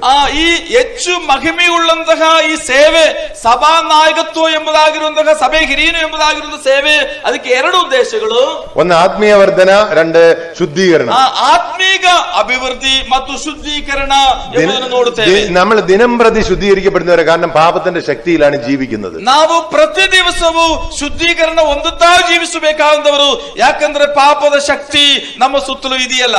ദൈവത്തിന്റെ വചനം കേൾക്കുമ്പോൾ നിങ്ങൾ ഏറ്റുപറഞ്ഞ് പാപങ്ങളെ, മുറുകെ പറ്റുന്ന പാപങ്ങളെ ഉപേക്ഷിക്കണം. ಸೊ ದೇವರ ವಾಕ್ಯವನ್ನು ಕೇಳುತ್ತಾ ಇರುವಾಗ ನಾವು ದೇವರು ನಮ್ಮ ತಪ್ಪುಗಳನ್ನು ಕುರಿತು ನಮಗೆ ಮನವರಿಕೆ ಮಾಡುವಾಗ ಅವುಗಳನ್ನು ಒಪ್ಪಿಕೊಂಡು ಅರಿಕೆ ಮಾಡಿ ಶುದ್ಧೀಕರಣಕ್ಕೆ ಬರಲಿಕ್ಕೆ ನಮಗೆ ಸಾಧ್ಯವಾಗಬೇಕು. അങ്ങനെ അവർ ശുദ്ധീകരണം പ്രാപിച്ചില്ലെങ്കിൽ അവർ ബാലശിക്ഷയിലൂടെ, ചാസ്റ്റൈസ്മെന്റിലൂടെ കടന്നുപോകും. ಸೊ ರಕ್ಷಿಸಲ್ಪಟ್ಟಂತ ದೇವ ಜನರು ಅವರು ಶುದ್ಧೀಕರಣಕ್ಕೆ ಒಳಗಾಗದೇ ಇದ್ರೆ ಬಾಲ ಶಿಕ್ಷೆಯನ್ನು ಅವರು ಹಾದು ಹೋಗಬೇಕಾಗಿ ಬರುತ್ತದೆ. അപ്പൊ സഭയിലെ മൂപ്പന്മാർക്ക് ശുശ്രൂഷമാർക്ക് ജോലി കൂടും. ಆವಾಗ ಸಭೆಯಲ್ಲಿರುವಂತಹ ಸೇವಕರಿಗೂ ಸಭಾ ಹಿರಿಯರಿಗೂ ಅವರ ಕೆಲಸ ಇನ್ನು ಹೆಚ್ಚಾಗುತ್ತದೆ. ആരാണ് ഇവർക്ക് വേണ്ടി പിന്നെയും മുട്ടുമേ നിന്ന് പ്രാർത്ഥിക്കേണ്ടത്? ಮತ್ತೆ ಅಂತವರಿಗೋಸ್ಕರ ಮೊಣಕಾಲು ಮೇಲೆ ಇದ್ದು ಪ್ರಾರ್ಥನೆ ಮಾಡಬೇಕಲ್ಲ ಇವರೇ. അപ്പൊ നമ്മളെ ഏൽപ്പിച്ച ശുശ്രൂഷ ചെയ്തില്ലെങ്കിൽ വിശ്വാസികൾ ബുദ്ധിമുട്ടും. ಹಾಗಾಗಿ ನಮಗೆ ಕೊಟ್ಟಂತಹ ಸೇವೆ ನಾವು ಮಾಡದೇ ಇದ್ರೆ ವಿಶ್ವಾಸಿಗಳು ಕಷ್ಟಪಡಬೇಕಾಗಿ അപ്പൊ ಬರುತ್ತದೆ. ഞാൻ ഒരു ചോദ്യം ചോദിക്കട്ടെ, ഒരു എൽഡറായിട്ട് ഒരു സഭയിലായിരിക്കുമ്പോൾ അദ്ദേഹത്തിന് ഉണ്ടായിരിക്കേണ്ട ഒന്നാമത്തെ ക്വാളിറ്റി എന്താ? ಒಬ್ಬ ಸಭೆ ಹಿರಿಯನಾಗಿ ಒಬ್ಬ ವ್ಯಕ್ತಿಗೆ ಇರಬೇಕಾಗಿರುವ ಮೊದಲನೇ ಯೋಗ್ಯತೆ ಏನಿರಬಹುದು? വേദപുസ്തകത്തിൽ പറഞ്ഞത് പറയണം കേട്ടോ. ದೇವರ ವಾಕ್ಯದಲ್ಲಿ ಹೇಳಿರುವಂತದ್ದು ಹೇಳಬೇಕು. ഒന്നാമത്തെ യോഗ്യത എന്താണ്? ഒരു എൽഡറായിരിക്കാൻ. ಒಬ್ಬ ಸಭಾ ಹಿರಿಯನಾಗಿರ್ಲಿಕ್ಕೆ ಅವನಲ್ಲಿ ಇರಬೇಕಾಗಿರುವ ಮೊದಲನೇ ಯೋಗ್ಯತೆ ಏನಿರಬಹುದು ಹೇಳಿ? ആരെങ്കിലും പറയുക? ಯಾರಾದ್ರೂ ಹೇಳಲಿಕ್ಕೆ ಸಾಧ್ಯ ಇದೆ? ಮೊದಲನೇ ಯೋಗ್ಯತೆ, ಒಬ್ಬ ಸಭಾ ಹಿರಿಯನಲ್ಲಿ ಇರಬೇಕಾದ ಮೊದಲನೇ ಯೋಗ್ಯತೆ ಯಾರಾದ್ರೂ ಹೇಳ್ಬೋದು? God's calling. അതൊരു കാര്യം. യോഗ്യതകളുടെ ലിസ്റ്റിൽ പറയുമ്പോൾ നമ്മൾ പറയുന്ന ചില കാര്യങ്ങളുണ്ട്. അത് ഞാൻ തെറ്റാന്നൊന്നും പറയുന്നില്ല. അതല്ല ഒന്നാമത്തെ യോഗ്യത. ದೇವರ ಕರೆವಿಕೆ ಆಯ್ತು, എല്ലാവരും ദൈവം വിളിക്കാണ് ഓരോ ശുശ്രൂഷയ്ക്കായിട്ട്.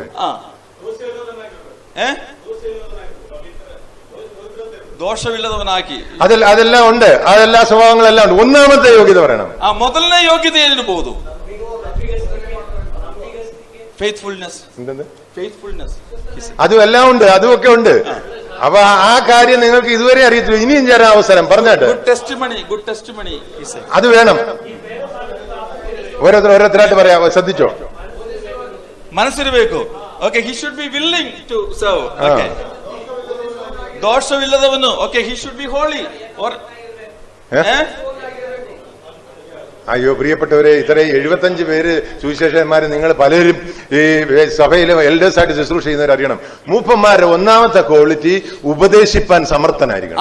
ಒಬ್ಬ ಸಭಾ ಹಿರಿಯನು ಅಂತ ಹೇಳಿದ್ರೆ ಅವರ ಮೊದಲನೇ ಯೋಗ್ಯತೆ ಏನಂತ ಹೇಳಿದ್ರೆ ಬೋಧನೆ ಮಾಡಲಿಕ್ಕೆ ಶಕ್ತನಾಗಿರಬೇಕು. അപ്പൊ ഒരു എൽഡർ ഉപദേശിപ്പാൻ സമർത്ഥനല്ലെങ്കിൽ ഒരു ചോദ്യചിഹ്നം വരും. ಒಬ್ಬ ಸಭಾ ಹಿರಿಯನು ಉಪದೇಶ ಮಾಡಲಿಕ್ಕೆ ಸಮರ್ಥನಲ್ಲದೆ ಇದ್ರೆ ಒಂದು ಪ್ರಶ್ನೆ ಉಂಟಾಗುತ್ತದೆ. ആരാണ് ആത്മീയ വർധന കൊടുക്കുന്നത്? ಮತ್ತೆ ಆತ್ಮೀಕ ಅಭಿವೃದ್ಧಿಯನ್ನು ಉಂಟು ಮಾಡುವವರು ಯಾರು? അതിനാണ് പഥ്യവചനം എന്ന് പറയുന്നത്, സൗണ്ട് ഡോക്ട്രിൻ. ಅದಕ್ಕೇನೆ ಸ್ವಸ್ಥ ಬೋಧನೆ ಎಂಬುದಾಗಿ ಹೇಳುವಂತದ್ದು. അതിന്റെ വിശദീകരണത്തിലേക്ക് വരും. ഇനി അടുത്ത 2 പാഠങ്ങളിൽ വരുമ്പം വരും. സുവിശേഷകന്റെ ഒന്നാമത്തെ ഒരു ക്വാളിറ്റി എന്തായിരിക്കണം? ഒന്നാമത്തെ ക്വാളിറ്റി, എല്ലാ സ്വഭാവങ്ങളുണ്ട്. ഒന്നാമത്തെ ഒരു കാര്യമുണ്ട്. ಓಕೆ, ಒಬ್ಬ ಸುವಾರ್ತಿಕನ ಮೊದಲನೇ ಯೋಗ್ಯತೆ ಏನಿರಬಹುದು? ಸುವಾರ್ತಿಕನ ഈ സുവാർത്ത എന്ന് പറഞ്ഞു കഴിഞ്ഞാൽ എന്താണെന്നറിയാമോ? ഗോസ്പൽ. ಸುವಾರ್ತೆ ಅಂದ್ರೆ ಏನಿರಬಹುದು? ಗೋಸ್ಪೆಲ್, സുവിശേഷം അറിയണം. എന്താണ് ഈ സുവിശേഷം? അല്ലെങ്കിൽ നമുക്ക് സുവിശേഷം അറിയത്തില്ലെങ്കിൽ ആരോട് സുവിശേഷം പറയാൻ പറ്റത്തില്ല.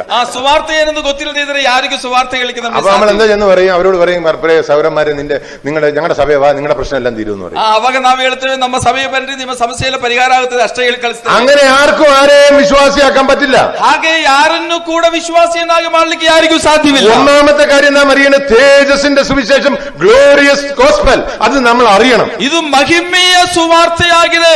ಅದು ಏನೆಂಬುದು ನಾವು ಅರ್ಥ ಮಾಡಿಕೊಳ್ಳಬೇಕು. എന്താ ഗ്ലോറിയസ് ഗോസ്പൽ? ಈ ಮಹಿಮೆಯ ಸುವಾರ್ತೆ ಅಂದ್ರೆ ಏನು? ദാവീദിന്റെ സന്തതിയായി ജനിച്ച് മരിച്ചിട്ട് ഉയർത്തെഴുന്നേറ്റ യേശു ക്രിസ്തുവിനെ ഓർത്തുകൊള്ളുക, അതാകുന്നു എന്റെ സുവിശേഷം. ದಾವೀದನ ಸಂತತಿಯಾಗಿ ಜನಿಸಿದಂತಹ ಯೇಸು ಕ್ರಿಸ್ತನು ಪ್ರಾಣ ಕೊಟ್ಟು ಸತ್ತುಣಲ್ಪಟ್ಟು ಪುನರುತ್ಥಾನವಾದವನ ನೆನಪು ಮಾಡಿಕೊಳ್ಳಿರಿ, ಇದೇ ನಾನು ಸಾರು ಸುವಾರ್ತೆ. പ്രിയപ്പെട്ടവരെ, നാം മറ്റുള്ളവരോട് സുവിശേഷം പറയുമ്പോൾ ഓർക്കണം, ആ വ്യക്തി യേശു ക്രിസ്തു ദൈവപുത്രനാണെന്ന് വിശ്വസിക്കണം. ಯೇಸು ಕ್ರಿಸ್ತನು ദൈവകുമാരനാಗಿದ್ದಾನೆ ಎಂಬುದಾಗಿ ನಂಬಬೇಕು. എന്റെ പാപത്തിന് വേണ്ടിയാണ് കാൽവരി ക്രൂശിൽ പ്രായശ്ചിത്ത യാഗമായി തീർന്നതെന്ന് നാം അവൻ അറിയണം, അത് പ്രസ്താവിക്കണം. ನನ್ನ ಪಾಪಗಳ ಪರಿಹಾರಕ್ಕೋಸ್ಕರವೇ ಯೇಸು ಕ್ರಿಸ್ತನು ಕಲ್ವಾರಿ ಶಿಲುಬೆಯಲ್ಲಿ ಪ್ರಾಣ ಕೊಟ್ಟಂತದು ಎಂಬುದು ತಿಳಿಯಬೇಕು, ಅದನ್ನು ನಂಬಬೇಕು. ഈ കർത്താവിനെ, ഈ യേശുവിനെ കർത്താവും രക്ഷിതാവുമായി അംഗീകരിച്ച് ഏറ്റുപറയണം. ಈ ಯೇಸು ಕ್ರಿಸ್ತನನ್ನು ಕರ್ತನನ್ನಾಗಿಯೂ ರಕ್ಷಕನನ್ನಾಗಿಯೂ ಅರಿಕೆ ಮಾಡಬೇಕು. മനസ്സിലായ സുവിശേഷം പറയുന്നതിന്റെ പ്രോസസ്? ಸುವಾರ್ತೆ ಸಾರುವುದರ ಒಂದು ಕ್ರಮ ಗೊತ್ತಾಯ್ತಾ? ഒരു വ്യക്തി അവൻ വിശ്വസിക്കണം. അവൻ വിശ്വസിക്കുന്ന എന്താണെന്നറിയാം? യേശു ക്രിസ്തു ദൈവപുത്രനാണെന്ന് വിശ്വസിക്കണം. ಒಬ್ಬ ವ್ಯಕ್ತಿ ನಂಬಬೇಕು. ಏನ್ ನಂಬಬೇಕು? ಯೇಸು ಕ್ರಿಸ್ತನನ್ನು ಆತನು ದೈವಕುಮಾರನು ಎಂಬುದಾಗಿ ನಂಬಬೇಕು. യേശു ക്രിസ്തു ദൈവപുത്രനാണെന്ന് വിശ്വസിക്കുമ്പോൾ അവന്റെ ഹൃദയം കൊണ്ടാണ് വിശ്വസിക്കുന്നത്. ಆ ಯೇಸು ಕ್ರಿಸ್ತನು ದೈವಕುಮಾರನು ಎಂಬುದಾಗಿ ನಂಬುವಾಗ ಹೃದಯದಿಂದ ನಂಬುತ್ತಾನೆ. അവൻ വിശ്വസിക്കാനുള്ള കാരണം അവനിലേക്ക് ആദ്യദാനമായ പരിശുദ്ധാത്മാവ് വന്ന് പാപത്തെക്കുറിച്ചും നീതിയെക്കുറിച്ചും ന്യായവിധിയെക്കുറിച്ചും ബോധം വരുത്തും. ಅವನು ಹಾಗೆ ಯೇಸು ಕ್ರಿಸ್ತನಿಗೆ ಹಾಗೆ ನಂಬಲಿಕ್ಕೆ ಕಾರಣವಾಗುವುದು ಅವರಿಗೆ ಒಬ್ಬ ವ್ಯಕ್ತಿಗೆ ದೊರೆಯುವಂತಹ ಮೊದಲನೇ ದಾನ ಪವಿತ್ರಾತ್ಮನು. ಆ ಪವಿತ್ರಾತ್ಮನಿಂದ ಅವನಿಗೆ ಆ ನಂಬಿಕೆ ಉಂಟಾಗುತ್ತೆ. അപ്പൊ യേശു ക്രിസ്തു ദൈവപുത്രനാണെന്ന് വിശ്വസിക്കുമ്പോൾ രണ്ടാമത് നാം വിശ്വസിക്കുന്നത് അവൻ എന്റെ പാപങ്ങൾക്ക് വേണ്ടിയാണ് കാൽവറി ക്രൂശിൽ പ്രായശ്ചിത്തയാഗമായി മരിച്ചടക്കപ്പെട്ടു ഉയർത്തെഴുന്നേറ്റത്. ಯೇಸು ಕ್ರಿಸ್ತನ ನಂಬುವಾಗ ಎರಡನೇದಿಂದ ಹೇಳುವಂತದ್ದು, ಯೇಸು ಕ್ರಿಸ್ತನು ನನ್ನ ಪಾಪಗಳ ಪರಿಹಾರಾರ್ಥವಾಗಿ ಕಲ್ವಾರಿ ಶಿಲುಬೆಯಲ್ಲಿ ಸತ್ತು ಉಣಲ್ಪಟ್ಟು ಎದ್ದು ಬಂದಿದ್ದಾನೆ ಎಂಬುದು. റോമാലേഖനം 10 അധ്യായത്തിന്റെ 9-10 വാക്യങ്ങളിൽ അത് രേഖപ്പെടുത്തിയിട്ടുണ്ട്. ಆ ರೋಮ 10-9 ವಾಕ್ಯಗಳಲ್ಲಿ ಅದನ್ನು ದೇವರು ಬರೆದು ಕೊಟ್ಟಿದ್ದಾರಲ್ಲ. നാം വിശ്വസിച്ചു കഴിഞ്ഞാൽ പിന്നെ വായി കൊണ്ട് ഏറ്റു പറയണം. ನಾವು ನಂಬಿದರೆ ಬಾಯಿಂದ ಅರಿಕೆ ಮಾಡಬೇಕು. യേശു ക്രിസ്തു ദൈവപുത്രനെന്ന് ഞാൻ വിശ്വസിക്കുന്നു. ಯೇಸು ಕ್ರಿಸ್ತನು ದೇವಕುಮಾರನು ಎಂಬುದಾಗಿ ನಾನು ನಂಬುತ್ತೇನೆ. എന്റെ പാപങ്ങളുടെ പരിഹാരത്തിന് വേണ്ടിയാണ്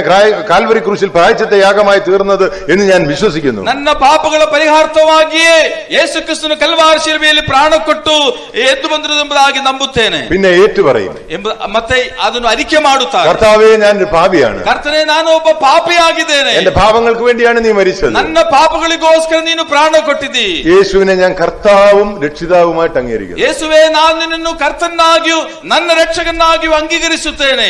ആ വാക്കുകൾ ശ്രദ്ധിച്ചോണം. ആദ്യം കർത്താവും രക്ഷിതാവും. ಕರ್ತನು ಮತ್ತು ರಕ್ಷಕನು ಎಂಬ യേശു ക്രിസ്തുവിനെ നമ്മുടെ ഹൃദയത്തിൽ കർത്താവായി വിശുദ്ധീകരിക്കുകയാണ്. അതാണ് ലോർഡ്ഷിപ്പ് എന്ന് പറയുന്നത്. ಯೇಸು ಕ್ರಿಸ್ತನು ನಮ್ಮ ಹೃದಯದಲ್ಲಿ ಕರ್ತನನ್ನಾಗಿ ಆತನನ್ನು ಸ್ವೀಕರಿಸಬೇಕು. ഈ കാര്യങ്ങൾ അറിയുമ്പോഴാണ് നമ്മൾ ശരിയായ രീതിയിൽ സുവിശേഷം പറയുന്നത്. ಇದೆಲ್ಲ ಅರಿಯುವಾಗಲೇ ನಾವು ಇನ್ನೊಬ್ಬರಿಗೂ ಸರಿಯಾದ ರೀತಿಯಲ್ಲಿ ಸುವಾರ್ತೆ ಸಾರಲಿಕ್ಕೆ ಸಾಧ್ಯ. മെറ്റീരിയൽ ബെനിഫിറ്റിൽ ആരെയും സഭ വിശ്വാസത്തിലേക്ക് കൊണ്ടുവരാൻ പറ്റത്തില്ല. ಭೌತಿಕವಾದ ಆಕರ್ಷಣೆಗಳನ್ನು ತೋರಿಸಿ ಯಾರನ್ನು ರಕ್ಷಣೆಗೆ ತರಲಿಕ್ಕೆ ನಮಗೆ ಸಾಧ್ಯವಿಲ್ಲ. നമ്മുടെ ശുശ്രൂഷകൾ ചെയ്യാം. ಹಾಗಾಗಿ ದೇವರು ನಮಗೆ ಕೊಟ್ಟದ ವರಕ್ಕೆ ತಕ್ಕ ಹಾಗೆ ನಾವು ಕರ್ತನ ಸೇವೆಯನ್ನು ಮಾಡಬೇಕು. അഞ്ചാമതെണ്ണം കാണുന്ന ജ്ഞാനത്തിന്റെ വചനവും പരിജ്ഞാനത്തിന്റെ വചനവും. ಐದನೇದಾಗಿ ಜ್ಞಾನ ಮತ್ತು ಪರಿಜ್ಞಾನದ ವಚನ ಎಂಬುದಾಗಿ ನಾವು ಓದುತ್ತೇವೆ. അതൊരു പ്രധാനപ്പെട്ട വിഷയമാട്ടോ. ಆತ್ಮೀಯ ವರಗಳಲ್ಲಿ ಕೆಲವೊಂದು ವರಗಳು ಇದು ಕೂಡ ಬಹಳ ಪ್ರಾಮುಖ್ಯವಾದ സെഷനിൽ വരുമ്പോൾ ആ ജ്ഞാനത്തിന്റെ വചനത്തിന്റെയും പരിജ്ഞാനത്തിന്റെ വചനത്തിന്റെയും വ്യത്യാസം ഞാൻ പറഞ്ഞുതരാം. ಆ ಜ್ಞಾನದ ವರವು ಪರಿಜ್ಞಾನದ ವರವಾಗಿರುವ ವ್ಯತ್ಯಾಸವನ್ನು ಕುರಿತು ಮುಂದಿನ ಸೆಷನ್ ಅಲ್ಲಿ മറ്റുള്ളവർക്ക് ഉപദേശം പറഞ്ഞു കൊടുക്കാൻ സാമರ್ಥ്യമുള്ളവരായിരിക്കണം. ನಾವು ಬೇರೆಯವರಿಗೆ ഉപദേശವನ್ನು ಮಾಡಲಿಕ್ಕೆ ಸಾಮರ್ಥ್ಯವುಳ್ಳವರಾಗಬೇಕು. പ്രിയപ്പെട്ടവരെ, അപ്പോസ്തോലിക സഭയിലെ യെരുശലേമിലെ സഭയിലെ ആദ്യമായി ഉണ്ടായിരുന്ന അടിസ്ഥാന ഉപദേശങ്ങളാണ് സപ്ത ഉപദേശങ്ങൾ, 7 ഉപദേശങ്ങൾ എന്ന് പറയുന്നത്. ಮೊದಲನೇ ಸಭೆ ಭೂಮಿಯಲ್ಲಿ ಯೆರೂಸಲೇಮಲ್ಲಿ ಸ್ಥಾಪಿಸಲ್ಪಟ್ಟಂತಹ ಸಭೆಯಲ್ಲಿ ಅಳವಡಿಸಿದಂತಹ 7 ಉಪದೇಶಗಳು, ಸಪ್ತೋಪದೇಶಗಳು, ಅದು ಬಹಳ ಮುಖ್ಯವಾದಂತಗಳು. അതെന്തൊക്കെയാണെന്ന് നാം അറിഞ്ഞിരിക്കണം. ಅದು ಯಾವಾವುಗಳು ಎಂಬುದನ್ನು ನಾವು അത് കഴിഞ്ഞ അതിപ്രധാനമായിരിക്കുന്ന ഇപ്പോ ഈ കാലഘട്ടത്തിൽ നമ്മ സിസ്റ്റമാറ്റിക് തിയോളജി ഉണ്ട്. അടിസ്ഥാന ഉപദേശങ്ങൾ 9 ആയിട്ട് തിരിച്ചിട്ടുണ്ട്. നാം ദൈവത്തെ, പിതാവായ ദൈവത്തെക്കുറിച്ച്, പുത്രനായ ദൈവത്തെക്കുറിച്ച്, യേശുക്രിസ്തു പരിശുദ്ധാത്മാവിനെ കുറിച്ച്, മനുഷ്യരെ കുറിച്ച്, ഇങ്ങനെ ഉള്ള ഉപദേശങ്ങളെല്ലാം കൃത്യമായി പഠിച്ചിട്ടേ പ്രസംഗം ആരംഭിക്കാവൂ. ನಾವು ದೈವಶಾಸ್ತ್ರವು ಅದರ ಹೆಚ್ಚು ಕಡಿಮೆ 10 ಬ್ರಾಂಚ್ಗಳನ್ನೆಲ್ಲೂ ಕಲಿತ ಮೇಲೆ ನಾವು ಸ್ವಲ್ಪ ಅದರ ವಿಷಯವಾಗಿ ಜ್ಞಾನ ಹೊಂದಿದ ಮೇಲೆ ಮಾತ್ರವೇ ಇನ್ನೊಬ್ಬರಿಗೆ ಉಪದೇಶ ಮಾಡಲಿಕ್ಕೆ ಮುಂದಾಗಬೇಕು. അതുകൊണ്ടാണ് അപ്പോസ്തലനായ പൗലോസ് തീമോഥെയോസിനോട് പറഞ്ഞത് പഥ്യവചനത്തിന് അനുസാരമായ തേജസ്സിന്റെ സുവിശേഷം. ಅದಕ್ಕೇನೆ ಪೌಲನು ತಿಮೋಥನಿಗೆ ಹೇಳ್ತಿರೋದು ಸ್ವಸ್ಥ ಬೋಧನೆಗೆ ಅನುಸಾರವಾದಂತಹ ಜ್ಞಾನದ ಉಪದೇಶವನ್ನು ಮಾಡಿರಿ. അടിസ്ഥാന ഉപദേശം നമുക്കറിയത്തില്ലെങ്കിൽ നാം സ്റ്റേജിൽ നിന്ന് പ്രസംഗിക്കുമ്പോൾ അബദ്ധങ്ങൾ പറഞ്ഞാൽ അത് നാം പ്രത്യേകം തീമോഥെയോസിന്റെ ലേഖനത്തിൽ പറഞ്ഞു ലജ്ജിപ്പാൻ സംഗതിയുള്ള ദാസന്മാരായി തീരും. ಬೇಸಿಕ್ ಆಗಿರುವಂತಹ ಅಥವಾ ಅಡಿಸ್ಥಾನ ಉಪದೇಶಗಳನ್ನು ನಾವು ತಿಳಿಯದೆ ಹೋದ್ರೆ ನಾವು ನಾಚಿಕೆ ಪಡಲಿಕ್ಕೆ ಅವಕಾಶವಾಗಬಹುದು. അതുകൊണ്ട് ലജ്ജിപ്പാൻ സംഗതി ഇല്ലാത്ത ദാസന്മാരായി നിൽക്കാൻ ശ്രമിക്കണം. ಹಾಗಾಗಿ ಲಜ್ಜಿತರಾಗದೇ ಇರಲಿಕ್ಕೆ ದೇವರ ನಂಬಿಗಸ್ತರಾದ ಸೇವಕರಾಗಿರಲಿಕ್ಕೆ ನಾವು ಪ್ರಯತ್ನ ಪಡಬೇಕು. നാം കേൾക്കുന്ന ഓരോ ഉപദേശങ്ങളും നാം ശ്രദ്ധിക്കുന്ന ഓരോ ഉപദേശങ്ങളും ദൈവവചനത്തിന്റെ അടിസ്ഥാനത്തിൽ നാം പരിശോധിക്കണം. ನಾವು ಕೇಳಿಸಿಕೊಳ್ಳುವ ಪ್ರತಿಯೊಂದು ಬೋಧನೆಯು ದೇವರ ವಾಕ್ಯದ ಆಧಾರದಲ್ಲಿ ನಾವು ಅರ್ಥ ಮಾಡಿಕೊಳ್ಳಬೇಕು. എന്റെ അനുഭവത്തിൽ നിന്ന് ഞാൻ നിങ്ങളോടൊരു കാര്യം പറയാം.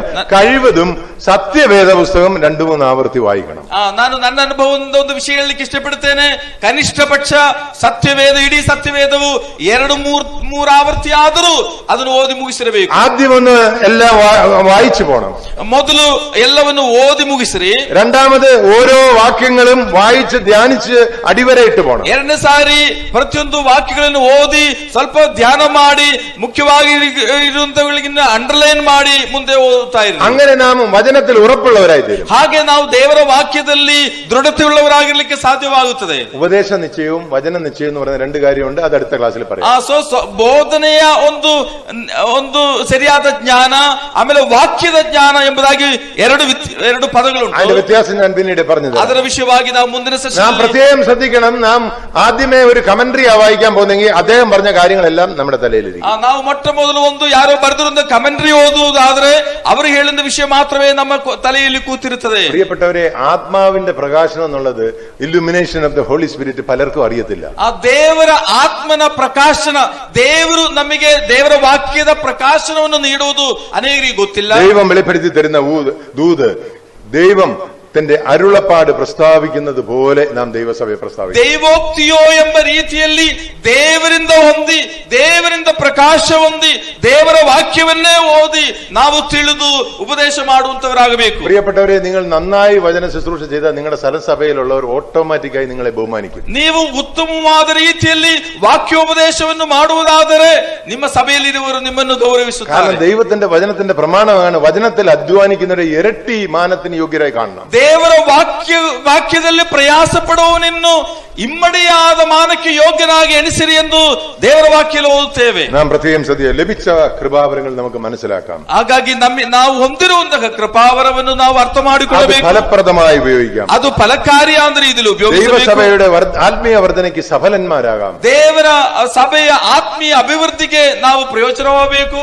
നല്ലവനും വിശ്വസ്തനുമായ ദാസനെ എന്നുള്ള വിളി കർത്താവിന്റെ അടുക്കൽ ಒಳ್ಳೆಯವನು ನಂಬಿಗಸ್ತನುವಾದ ದಾಸನೇ ಎಂಬ ಶಬ್ದಕ್ಕೆ ಕೂಗಿಗೆ ಯೋಗ್ಯರಾಗಿ ನಾವು ಜೀವಿಸಬೇಕು. കൃപാവരങ്ങളെ ജ്വലിപ്പിക്കാം. ಕೃಪಾವರಗಳನ್ನು ಅದು ಹೆಚ್ಚು ಪ್ರಕಾಶಿಸುವ ಹಾಗೆ ಮಾಡಬೇಕು. അതുവഴി നമ്മിലുള്ള ദൈവഹിതം നിറവേറ്റപ്പെടും.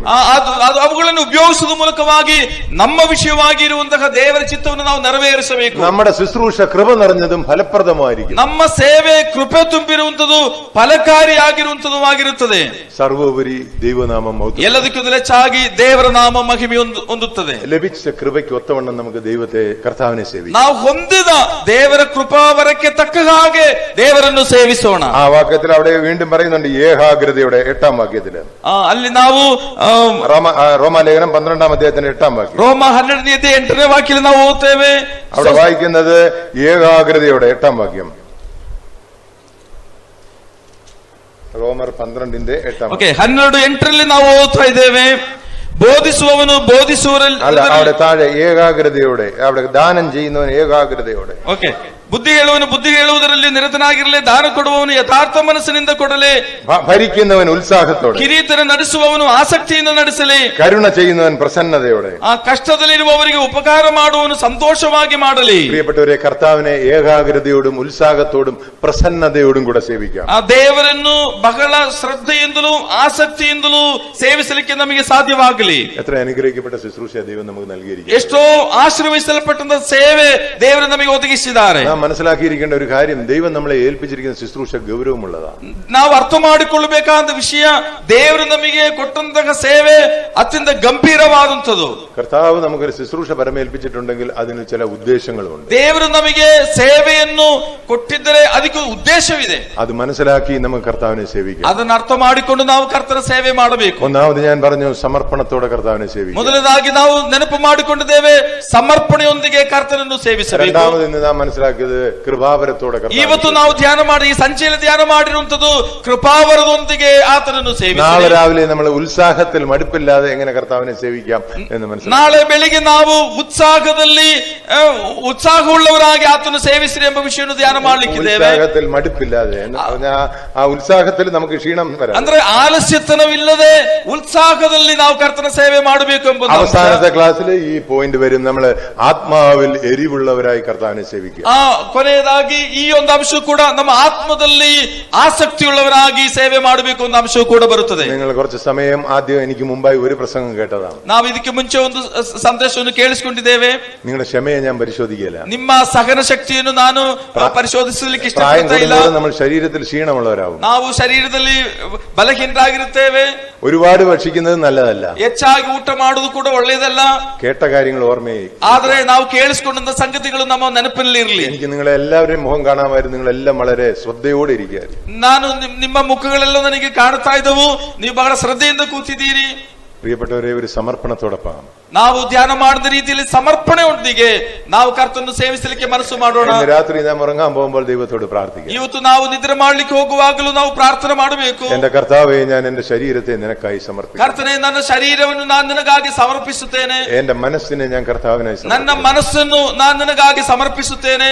എന്റെ ഹിതത്തെ ഞാൻ കർത്താവിനായി സമർപ്പിക്കുന്നു. ನನ್ನ ಚಿತ್ತವನ್ನು ಸ್ವಾಮಿ ನಿನಗಾಗಿ ನಾನು ಸಮರ್ಪಿಸುತ್ತೇನೆ. നീ എനിക്ക് നൽകിയിരിക്കുന്ന കൃപാവരങ്ങൾ ഏതെന്ന് മനസ്സിലാക്കി നിന്റെ നാമ മഹത്വത്തിനായി ശരീരത്തിന്റെ ആത്മീയ വർധനയ്ക്കായിട്ട് ഞാൻ ശുശ്രൂഷ ചെയ്യും. ದೇವರೇ, ನೀ ನನಗೆ ಅನುಗ್ರಹಿಸಿರುವಂತಹ ಕೃಪಾವರವನ್ನು ಅರ್ಥ ಮಾಡಿಕೊಂಡು ಈ ನಿನ್ನ ಶರೀರವೆಂಬ ಸಭೆಯ ಅಭಿವೃದ್ಧಿಗಾಗಿ ನಾನು ನಿನ್ನನ್ನು ಸೇವಿಸುತ್ತೇನೆ. പ്രിയപ്പെട്ടവരെ, നമുക്ക് ആരുടെ അംഗീകാരം വേണ്ട, ദൈവത്തിന്റെ മാത്രം അംഗീകാരം. ಪ್ರಿಯರೇ, ಇನ್ನೊಬ್ಬರ ಒಂದು ಅಂಗೀಕಾರ, ಇನ್ನೊಬ್ಬರ ಒಂದು ಅಪ್ರಿಸಿಯೇಷನ್ ನಮಗೆ ಬೇಕಾಗಿಲ್ಲ. ദൈവത്തിന്റെ അംഗീകാരം നമുക്ക് ഉണ്ടെങ്കിൽ എല്ലാവരുടെയും അംഗീകാരവും നമുക്ക്. ದೇವರು ನಮ್ಮನ್ನು ಅಂಗೀಕರಿಸಿದರೆ ಅದೇ ಎಲ್ಲದಕ್ಕಿಂತಲೂ ಶ್ರೇಷ್ಠವಾದಂಥದ್ದು. ഈ വചനങ്ങളാൽ ദൈവം നമ്മളെ അനുഗ്രഹിക്കും. ಈ ವಾಕ್ಯಗಳಿಂದ ದೇವರು ನಮ್ಮನ್ನು ಆಶೀರ್ವದಿಸಲಿ. ദൈവത്തിന്റെ വിലയേറിയ നാമം വാഴ്ത്തപ്പെടും. ದೇವರ ನಾಮಕ್ಕೆ, ದೇವರ ಅಮೂಲ್ಯವಾದ ನಾಮಕ್ಕೆ ಮಹಿಮೆಯುಂಟಾಗಲಿ. Thank you.